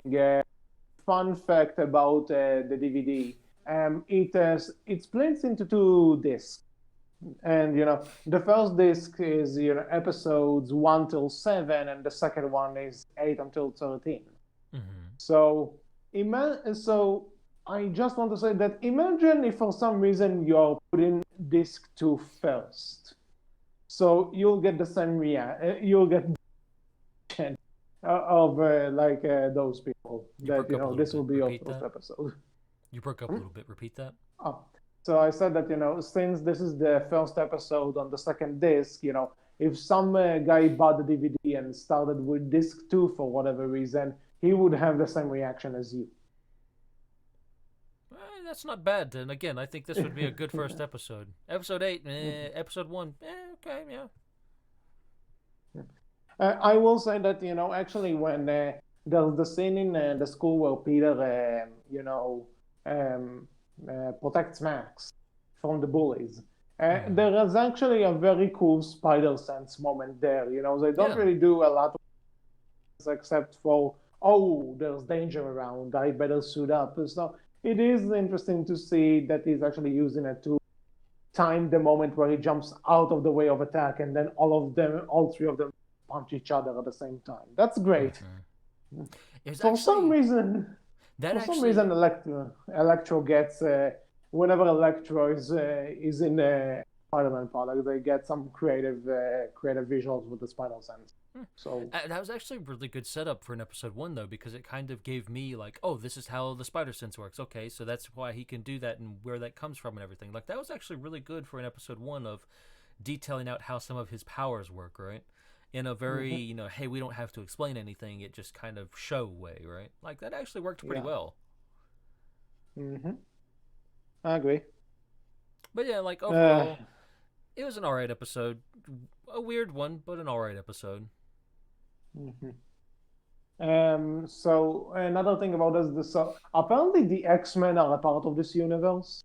Yeah, bringing that up, this show has a lot of kind of pop culture references. Like, you hear Harry Osborn mention Skechers at one point. You hear another character say something about some other very popular pop culture thing at the time. And it's like, I don't know how I feel about that. It's a little weird. Feels like you're trying to just say, hey, kids, you know this popular thing. We know this popular thing. Wink, wink. It's kind of but I get it. It's kind of a product of its time thing, I suppose. Yeah. But also, the pop culture thing I can get because Spidey does reference pop culture in the comics every once in a while. True. But I get it that some things are like, oh, this existed at some point. Yeah. But with the X-Men, it's such a random reference because again, this is continuing the Sam Raimi movie, and the X-Men are nowhere to be found in that because copyrighted bullshit that is kind of being solved these days. I don't know. Maybe. But another thing I kind of like, I'm not sure if this was meant as a cut down reference to this, but at the same time, I like the fact that at some point you see Spider-Man with like web gloves. And I'm not sure if this is a reference to the PS1 game where he can actually make web gloves that makes his punches stronger. Okay. So, I'm not sure if it was an intended reference, but okay. Maybe. Well, want to lead us into episode 9? Episode 10 for me, you mean? Oh, it's not that far off. No, this one actually, it felt a little bit weird going into episode 10 and having all of a sudden, hey, we're dealing with Flash Thompson again. And again, this is the first time he's appeared in this show. Yeah, just randomly in episode 9 or episode 10 even. It's just kind of, he's here, he's, remember him, he's Peter's bully. And he's still being Peter's bully. And the kind of the focus on this one is that he's working with a doctor who's going to make him smarter, but if he makes him smarter, he's going to die, right? And that's kind of the focus on episode of Spider-Man has to take down this doctor and these other guys he's also helped make smarter who were stealing for him, and to and if they don't get fixed, they're all going to die. Assume the biker peoples are dead. I don't know. Yeah, they're gone. Nothing kind of talked about with them, but well, we say Flash at least. Yay. you know something. As soon as I saw those bikers, I'm like, if you can reference the X-Men, was it too much to reference Ghost Rider? If we're going into, Marvel characters that are not appear in this show, but um, anyway, so I'm not sure if this doctor is supposed to be Dr. Kafka. I'm really not sure, but I have whatever. no clue who that is, so it means nothing to me. Mm-hmm. Might be though. But yeah, I like Jameson in this one. I think he was my biggest kind of attraction to this episode because he had a lot of good lines in this one when he had popped up, and he popped up a few times in this episode. And there was some good stuff from Flash in this episode, back and forth wise, but nothing else too major besides that, really. Mm-hmm. Just kind of a random episode with Flash Thompson to let you know that he still exists, and that's pretty much it. Mm-hmm. Yeah, this is very, very weird Flash introduction. Mm-hmm. But I I don't know about this one. I honestly don't know about this one. Yeah, it's very eh.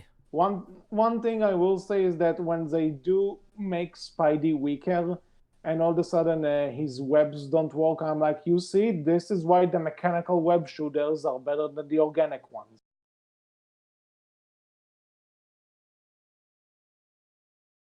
And Wolf just muted himself, so I will. To those who don't know, in the Sam Raimi Spider-Man movies, um, Spider-Man gets the webs from the spider bite, as opposed to making mechanical web shooters that that allows them to shoot webs with with a device. This has been the accepted ways of him having the webs ever since the original comics, and it's been carried to most adaptations. So in here, you see why this is the better idea, because Lord and behold, when his powers are minimized, when he's weaker, it affects the webbing. Not much you can do with that. So if he had mechanical webs, he would be out of this, no problem. Yep. Wolf is still muted. I need to carry this somehow. Well, again, we don't. I will say that we have a train fight scene. Spider-Man fighting on top of trains and inside trains is kind of a tradition at this point, I'm assuming. So it's nice to see that here. And and then I want to move on to episode 10, but I can do this with Wolf not being around. I am sorry, I am back. Where are we at? Okay, I was Thing is just taken care of. going. I was going on a rant about Spider-Man's mechanical web shooters and Oh than no, the organic ones, and the poor audience. kind of talking. Um, I was kind of talking about what about how Spider-Man fighting in trains is kind of a tradition at this point. Very much so, I think. Or fighting, on a train, in a train, around a train, or just trying to stop a train. Very Yep. traditional. But yeah, again, Flash Thompson episode. It's all right. Nothing major. Again, nothing major. I feel to really write home about. Yeah, it's an episode. Mm-hmm. That's all I can say about it. Moving right along. So, to episode 10. Episode 3 for me. Spider-Man Disabled. So, Yeah, as the name suggests, we have Silver Sable as this episode's villain. This is a thing that I'm kind not sure about. I like the idea. She's apparently going for the mayor, but then all this. Wait, the mayor is not the main target. I kind of like that little twist. But, Yeah, and I agree. I do like to see Peter and Indy actually getting closer. Hmm. Well, yeah, again, this wasn't getting closer for me. This is where their relationship started for me, Of course. which was very weird setup wise. It's like, wait, these two are a thing. When did that happen? Why did that happen? What happened to Mary Jane? They just kissed recently. So many questions. Mm-hmm. But yeah, this was fun for a Silver. Again, Silver Sable's a cool villain. I liked her. She was fun in this. Apparently, kind of Yeah, she's also a bit of a Robin Hood-ish character, mhm. where she kills rich, Usually, terrible criminals. mhm. Yeah, she's sometimes been portrayed as like walking police even, but She's kind of her own vigilante, I suppose. mhm. Well, on that note, there is a part that I like Mm-hmm. um, about this. That there's a point where it's Peter, MJ, Indy, and Harry, like in that bar, and Harry is like actually analyzing Peter's situation. It's like, hmm, if Peter plays his cards right with these two girls interested in him, nah, I won't do that. I don't know. I enjoy that part. For the love of God, he's muted. What the hell? What the hell, Wolf? If you're only going to listen to this playback, what the hell are you doing to me? Oh my God. Okay, let's see. Um, I like the action sequences. I enjoyed you know I enjoyed car pursuits. So yeah, that's cool. That's always fun. And I really don't know what to say. I need someone to help me carry the conversation. Wolf, why No, you aren't you don't. here? No, you don't. Oh, You're for fine. the. If you're You don't need going one me. more time, I'm going to Spider Man web you back here. Uh, People being dumb and having issues. It's a thing. Yeah, I really don't have much to say about the Silver Sable episode, to be honest. It was kind of there and it happened and It was just weird for me having the relationship between Indy and Peter be this episode and so soon and starting here where they're already in a relationship and then getting the other stuff afterwards. It was Yeah, unique in that way, I suppose. yeah. But I did enjoy the action sequences with the car, I guess. Yeah, that was fun. And the police don't learn. Like, how many times do the police show up, tell Spider Man to freeze, and then he runs away?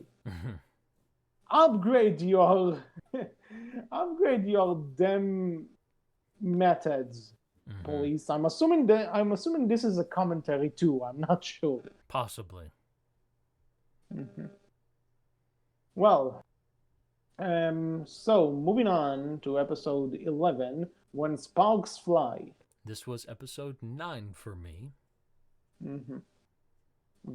So at least you saw the first Electro Yeah, episode before that. and I was introduced to Electro in episode 1 and then he comes back in episode 9. I was kind of meh on this episode, to be honest. Mhm. One thing I want to point out that It's weird some that of the Electro is dudes. the only person who gets a second episode out of all of our Yeah, villains. I know. Sable Well, technically, but yeah, and uh, Pterodex too, technically also, I suppose, with our finale. But yeah, that's um, so basically, one thing I want to point out before the thing is that the two dudes that Electro attacks at the beginning, they're playing Mario. I did not notice that. And if you listen to the sound effect, it's fucking Mario. I did not notice that. Wow, you were right. Wow. And this is so random for like a Sony produced show, Yeah, weird but little reference. mhm. but so the thing is that there's the point in the class where, again, Sally Field, such a random character to suddenly drop on you. So like I like that, in the middle of lecture, all of a sudden the laptop starts typing to her and stuff. Not only is this creepy, but it's also kind of a bit ahead of its time with some other stuff you see. Yeah. We saw in shows and movies. I guess people really liked this and stole from it, I suppose. I don't know. If they actually saw it, that's This is another true. thing. It's very hard to find. Again, I repeat that. Very hard for me to find unless you're looking for a Mhm. DVD, in which I don't even think I think HC got lucky in that case. Yeah, this is like what are the chances somebody decided to sell his DVD of the entire show Hmm. in the UK in Nottingham for £3, and it was just there the same day I visited. What are the fucking chances? What But are the okay. odds? Very weird. Again, this is where I come back to seeing Peter's relationships and his back and forth with MJ and Indy. Very weird for this one as well because it's it's just back and forth. It's like, oh, Peter and MJ are a thing again now in this episode for me, and this is episode 9. When before, Peter and Indy were a thing for me, and before that, it was Peter and MJ again, and then it's so weird. I will never Yeah. understand why they aired it this way. They they chose to air it on TV this way. I don't know. I don't know what the decision behind that was, but it is a weird one. But saying that, even if you saw it in order, according to you, it's still weird. Again, this is where I come back to. I really do feel like something is missing here. Like there's some lost episodes to Spider-Man, the new animated series, that we didn't get that might tie it all in together way better. Yeah, yeah, but the thing about this is that the other thing I don't like about this is that so one thing that I don't get is that all of a sudden both Spidey and MJ start calling Electro, even though this name has never been brought up previously, Yeah. and this. And also, his plan is to make more like him, so he tries it on the teacher, and then it's such a stupid Using a neon thing. sign still. Yeah, and the neon sign. What is this sign radioactive or something? What the fuck? Uses a neon sign and a fire extinguisher to make another electrical being like him because he's lonely. That's our plot. That is Yeah, our that's the plot. plot. That's the plot. He's not making this up. So weird. So weird, this show. I have to imagine, right? I have to imagine that someone was a little high when they were writing this. Possibly more than one someone was a little high when they were writing this. Yeah. On that note, what did I want to say? I do like the climax, but the plot itself is stupid. Yeah, again, it's not the worst episode. Again, I think that still goes with episode 7, head over heels. But this one was, again, another episode, but strong enough. It works for what it is. So Yeah. moving right along to episode 12 and 13. 12 and 13. Yeah, but on that note, to those who are new to us or something, just discovered us through this, we are usually doing 2 parallel episodes as one episode. Mhm. So, with that said, let's talk about the final episode of this show, which Mind is Games, part 1 and part 2. Mind Games. Yep. Okay, gonna say it. The Gans twins. That's Mysterio, basically. So, Only- okay, they are a ripoff. I didn't know if they were a real thing or not, because they seem to have this thing with Craven, so I thought, oh, maybe this is Spider-Man lore. HC will know. They're not real. Fair enough. No. Here's the thing. The one annoys me with this is that this is like literally take Mysterio, because this premise could have worked so much well for Mysterio. Maybe it's because I'm also off of Spider-Man Far From Home, where Mysterio was the bad guy, but I mean, Mysterio Mysterio's a has better such a character cool... too, though. What? Mysterio's a much better character too, though. Yeah, but that's a thing. He's such an established villain, a villain that people know and like and actually want to see, uh, actually want to see. And he has a fan base, and he has a fan, and everybody knows his power is illusion. You can do so much with the idea of illusion, like mind control. So why not just make it Mysterio? I don't get this. I guess But because they couldn't link Mysterio to Craven, because that's the entire thing with the Gaines twins. These two characters, they hate Craven because Craven killed their parents, right? And so they want to use well, I Spider-Man can to tell you try and for kill sure. Craven. I can tell you, Wolf. Electro didn't become Electro through a sign, and he didn't try to make another Electro, so he would be lonely at any That's point. canon now, HC. That's canon. No, shut the. You know what? I can guarantee this Electro never was happened. lonely, and he wanted another Electro being I, to be with.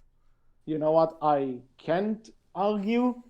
I can't argue that it didn't happen at one point, but at the same time, these are not the plus people remember Electro.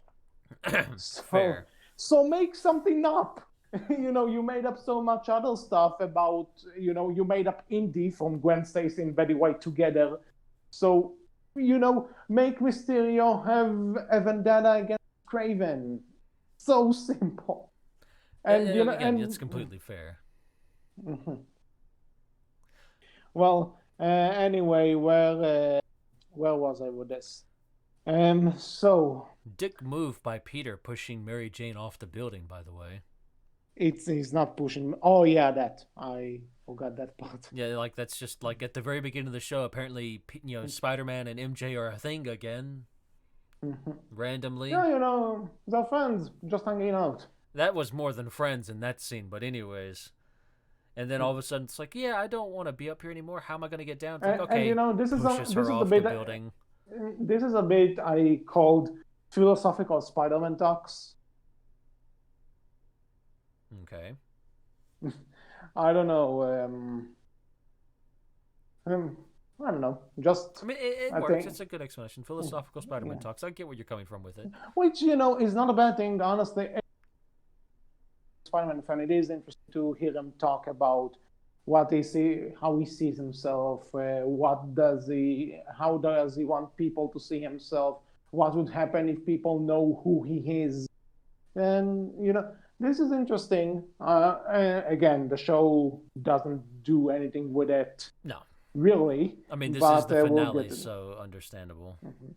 But after that, we go into kind of seeing the Gaines twins and getting a bit of them, and they're being prisoner transported, and they can control minds, and they eventually end up controlling one of the cops' minds, and this cop shoots the other cop, and Spider-Man is on the scene at this point, and he's chasing them down, and he catches up to them, and they start using their powers on him, and they trick him, and they take him down, and we're led to believe that he actually beat them for a bit, and it kind of goes into him going through all these different motions of apparently Pterodax and Silver Sable are back again, and they're out of jail, or and they're trying to take down Spider-Man, and then Silver Sable teams up with Craven in this scenario.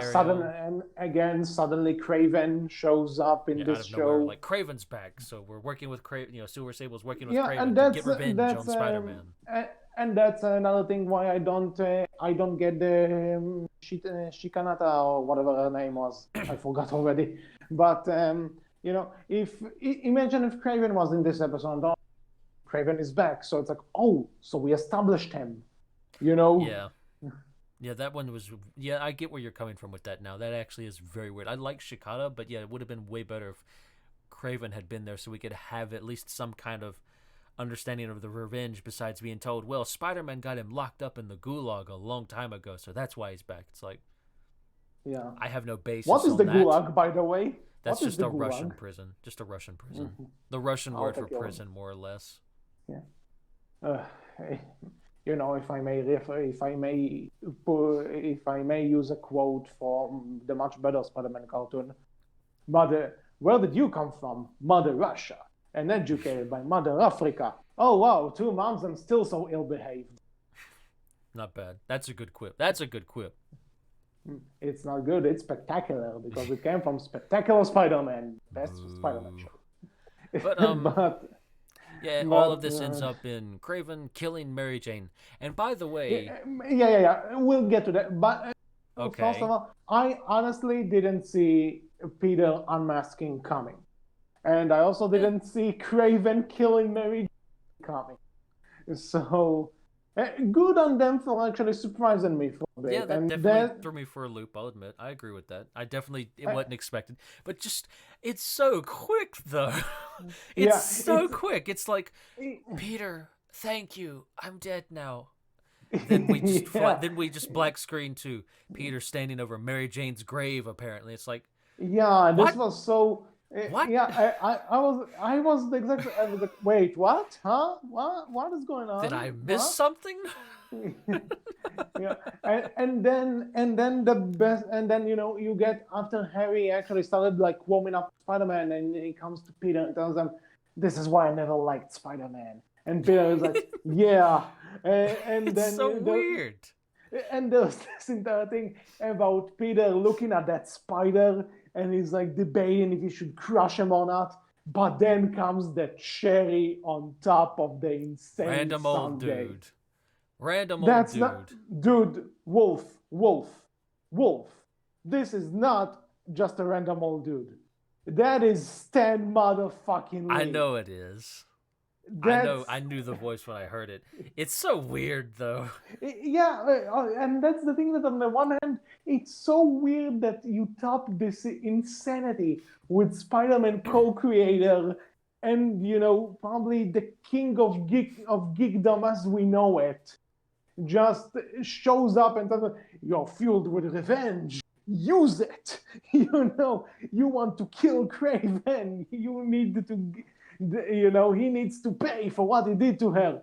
And it's like, again, Stan Lee cameos weren't such a big thing back then as they are now. But, Mhm. going back and you're seeing Stan Lee cameo and having all of those little quips and funny little lines in the movie, and all of a sudden you go here and it's like you use your rage, kill this asshole, and Very it's out so of weird. nowhere. Yeah, it's so weird, but at the same time, it's also the It's kind of weirdness is great. yeah, you're kind of going along with the weird. You're enjoying the insanity.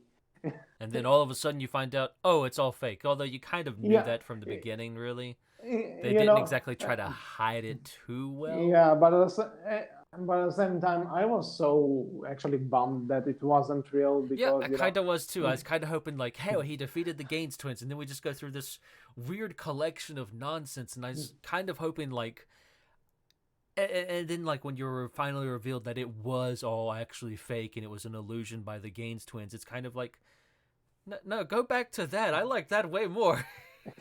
That was way yeah. better. Yeah, and then you get like Spider-Man actually out for blood. This doesn't happen very often. Yeah, you actually have, Spider-Man is that was a yeah, good well, fight with him and Spider-Man. Craven, though. I kind of enjoyed Yeah, that. that's a good fun. And also I enjoyed how he actually the webs to like to hang him for the. It's like Mm. and it's like shit, Spider-Man is going for the kill. And then they Uh, stop it. I do like the idea that he doesn't let the anger control him all the way he does stop and applies logic to Hmm. this thing And that's when that he lets Craven. He drops Craven. He doesn't kill him, and we start to find out that Spider-Man starts to find out that I was tricked by the Gaines twins. I didn't yeah, take them down. on the one I still think the way he found crushed, Yeah, but at the same time it is I like the fact that he figured it out before he killed I that don't know. the anger. I'm surprised considering how much death has been in the show previously. I'm Yeah, you surprised he know didn't what? die. But Good I guess point. Good Craven point. is a fan favorite. I think so. Probably not a good idea to kill him off. Well, yeah, well, one of the most famous Spider-Man stories is Craven based. It's Craven's Last Hunt. Ah, So yeah, definitely a with fan favorite then. and apparently, don't quote me on this. This is just a theory, but apparently there's a rumor going around that comic is going to be the base for the next live action movie. In the MCU, the Hmm. continuation to Far From Home. Cool. That could be neat. So, mhm. So moving so on. basically, yeah. Also, speaking of the MCU, high random friends when they go stunk something. Why not? Mm-hmm. And um, and then there's a bit I like where Spider-Man is actually talking through the phone, trying to figure out where MJ is, and and actually I do like that he's kind of distracting them on the phone with his quips and jokes, uh, to kind of until he gets to the place to That distract was them. good. I So like that because again, like you hear him say on the phone, and one other thing, and they're like, they turn to look at the window. He's here, and then he just busts through the window. Like, all right, you know what? That got me. That got me. That got a chuckle out of me. I'm gonna clap for that yeah, one. That got a chuckle out of me. Just the turn yeah. to the window and just looking at it in this animation style and just saying he's here. And That was then good comes and then comes fucked up moment number who knows. for this episode. Um, Yeah. for the show Also, also. God, these characters were so weird, by the way, right? Because you had like the Gaines twin, because it's a female and brother who are twins, right? You have the brother, Yeah. like, say, you have them be so creepy as well, because there's, hey, you can't escape MJ. Those, because they have MJ captured as well, apparently, out of nowhere Yeah. too, to make it seem like she actually is dead, and it's like you have this moment of her, escaping and them, escaping her bonds and everything, and them, using their mind controlling power, their, illusion powers to mess with her. And it's like the bonds were just for show. And it's just the brother just kind of sniffs her, and it's like weird, Yeah, I actually know creepy. that this is really creepy. It's like, why? I guess it's to just show off how creepy they are, but wow, this finale. Just Yeah. wow. And then comes surprise number who counts. The siblings actually trick Spider-Man to kill Indy. Well, he doesn't kill her, but he does throw her. He He throws throws her off, off the roof, yeah, and off of a considering how building. the Yeah, show ends, she might as well be dead. yeah, true. So we end the The, show with the twins getting away wait, for. wait, wait. But there's the thing where you see him like throwing the sister off the roof, Mm-hmm. and then all of a sudden it turns out, oh, the sister was behind the brother all the time, and then you realize it's actually Indy he pushed off the roof, and you see her actually in the hospital, and maybe she could regain consciousness. We don't know. And Peter is like, Spider-Man has only one job left to do, and he goes there. He, for all intents and purposes, kills the siblings. She kills herself. She drives straight into that high voltage thing in an oil truck. By the by, she just. I thought it was so funny, right? Because Peter takes out the brother first in this moment. He just kind of knocks Yeah. him out and leaves him laying beside this garage door, essentially. And Oh, it's like this you is see the such sister sense. bust through this garage door driving this tanker truck, and it's like here's the brother laying right beside where she drives through, and it's like you could have ran over your own brother there. Like you But were actually, can inches we talk? away. Can we talk about how little kid fan fiction the writing can get for a second? About what That now? it's like the writing, how we can get like little kid fan fiction Oh, levels. okay, go ahead. That because there's this thing that Spider-Man, he closes the door on the brother that it's like, realize the siblings kind of need to work together in order to be at full power, Mm-hmm. and apart they're not as strong. Yeah, So it's like, okay, she doesn't have a brother, so she's not as strong. Fair point. But then she goes through the door with the truck, and she's like, I am more powerful than my brother. It's like, really? yep, It's all of a sudden, it's like, oh wait, there's no conflict now. I am more powerful than my brother, she said. yeah. She, Like quote for quote, that's what she says too. Like word for word. It's very, very kind of cringy stuff. Very much so. But again, it and works for this finale, though. I actually liked and enjoyed this finale and everything about it. It's Yeah, so zany. It's so out there. but the thing is, that it's so zany and out there, but I expected to take it seriously with this ending. I don't think you're supposed to. Well, you've gone through everything. Should we talk about the ending? Yeah, sure. You want to go? I have. So you start. The ending, we end with Peter, packing up, his Spider-Man suit in a case and putting bricks in it. We also have Mary Jane come in at this moment and try to comfort Peter, and I guess they're trying to start up their relationship again? Question mark. And Peter says, "No, Mary Jane, I can't do this. I can't be in a relationship right now." And it's like, okay, they're not in a relationship, so that's solved. And then we kind of say, and then here's Peter taking the suitcase and throwing it into the ocean so he can, drown Spider-Man and not be Spider-Man anymore and live a normal life. And then end. Scene. That's the end of the show. Done. So here's the thing. One behind the scenes thing that people are probably going to comment on. There were plans for a second. Not surprising, considering how they ended this. How they would have managed the second season, I have no clue. Basically, I think what they were trying to do is they were trying to go for the entire Spider-Man No More arc, which is Peter Parker giving up being Spider-Man, and then through reasons he decides to be Spider-Man again. Yeah. Yeah. We've all seen it. We've all seen it. That's basically the plot of Spider-Man 2, which came out a year after. This is true. But actually, so bringing that up, I thought that's why they ended the show the way they did. It's like, oh hey, we got to set up Spider-Man 2, so because you told me this was based on, because when I read and you told me that this was based off of the first movie, the Spider-Man movie, I was like, oh, so this is going to set up for Spider-Man 2. It kind of does, and it kind of doesn't. Yeah, because at the beginning of Spider-Man 2... I thought that's why they did what they did with Indy. It's like, oh, they got to set up for Spider-Man 2, so we got to get rid of Indy, so she's in a permanent coma, potentially. No, because the thing is, Spider-Man 2... have you seen Spider-Man 2? It's been a while. But the thing is that, but at the beginning of this Spider-Man, he doesn't stop being Spider-Man until like halfway through the movie. Well, it's, my thought was he stopped being Spider-Man, and then in the off time that we didn't see, he just started being Spider-Man again. Who knows? That's how I connected it. Well, you broke up a little bit there. Repeat. I said well. Oh, okay. I just need to see something. Sorry. No, you're fine. But anyway, let's see. Okay, well, I'll have to get to some stuff after we're done.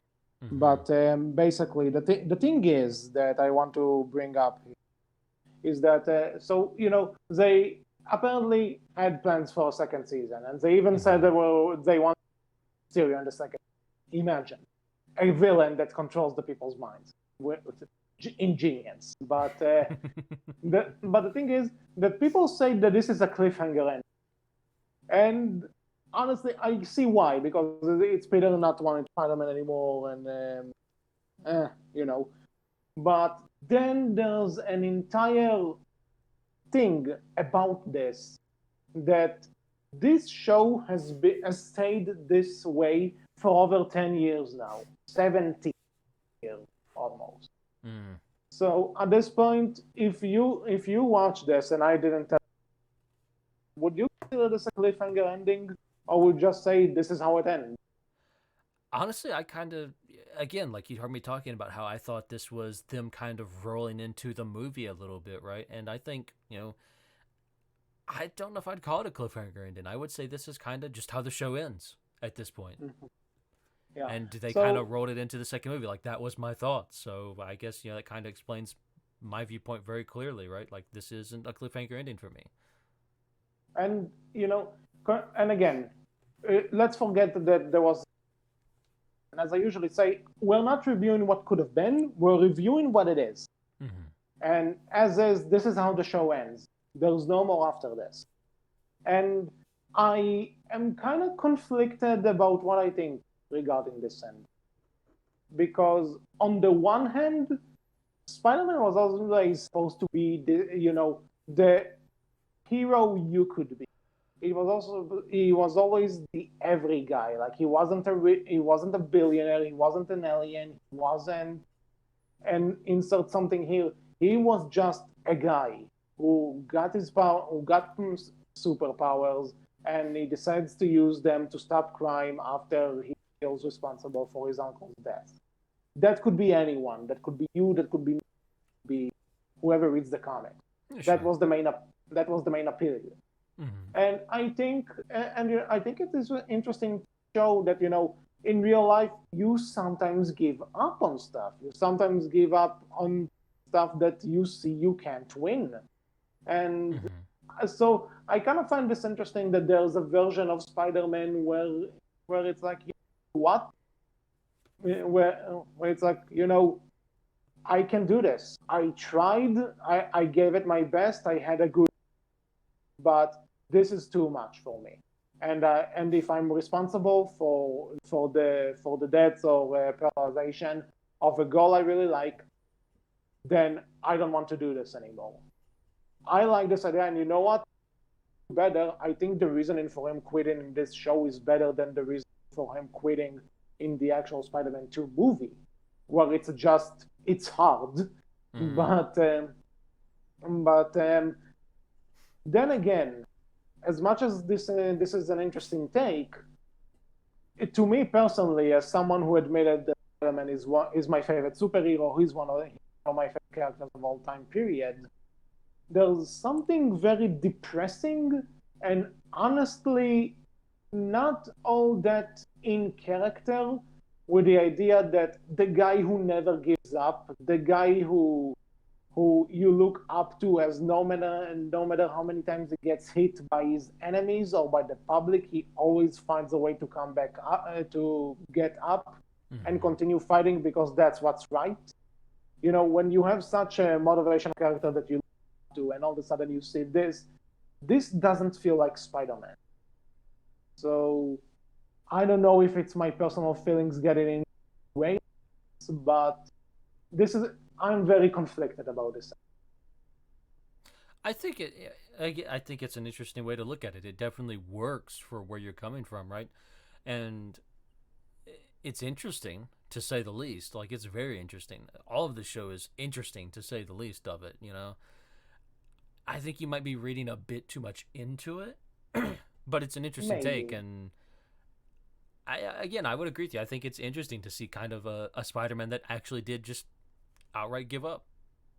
I think that's an interesting take. It definitely because doesn't necessarily fit the character, but it's an interesting idea to yeah, say the least. and again, I know there are stories and there are versions, including the comics, where Peter Parker does give up, but at the same time he gives up, but he still comes back. And here we don't see the comeback. I know it might have been planned, but as the show stands right now, and there were many other Spider-Man shows after this. There, there's no coming back after this. He just gave up. That's how the show ends. We are never going to see this version coming back. So yeah, This is the universe where Spider-Man gave up. mm-hmm. Marvel's big on their alternate universe things, so there you go. Yeah. There's a universe where Aunt May is the one getting shot.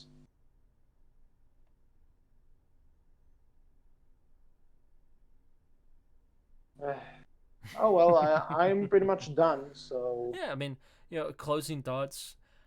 I wouldn't go out of my way to watch this a second time. I wouldn't go out of my way to recommend this show to people unless I knew they were hardcore Spider-Man fans and just looking for something Spider-Man that was interesting. But it was fun for me, not being a major hardcore Spider-Man fan and just kind of knowing of Spider-Man and knowing of some of the villains and the world building and stuff there. It was fun and I enjoyed my time with it. It's definitely, again, it's very dated, extremely dated in the dialogue, the animation, like all of it's very dated. It definitely doesn't stand the test of time by no means. But at the same time, I would recommend going back to watch it if you're looking for something that's in some ways more funny, ironically funny, like way more funny than it should be because of that datedness to it.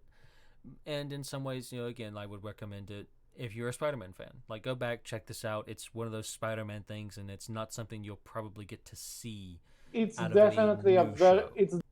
it's definitely a very interesting piece of history that if you're Mm. a Spider-Man fan, you should check out. Yeah, Give it a shot, and it's just 13 episodes. That's a Netflix season. and they're only You're 20 not minutes going, long each, so you're not, yeah. yeah, So you won't lose that much of your time if you not decide at to give all. it a shot. So with that said, I think that's all there is to it. Mm-hmm. So that's it for this episode of the Outcast. We hope you enjoyed. What is your favorite Spider-Man cartoon or just incarnation? Have you seen Spider-Man the new animated series? What do you think of it? You Yeah, can tell poor us all soul if about you this. did. You can tell us all about that in the comment section below, on our Twitter, which is Bearcast with a capital B, capital C, and our Tumblr, which is Bearcast. So until next time, I was H, And I've been Wolf. and we will talk to you all next time. Take care. Bye bye.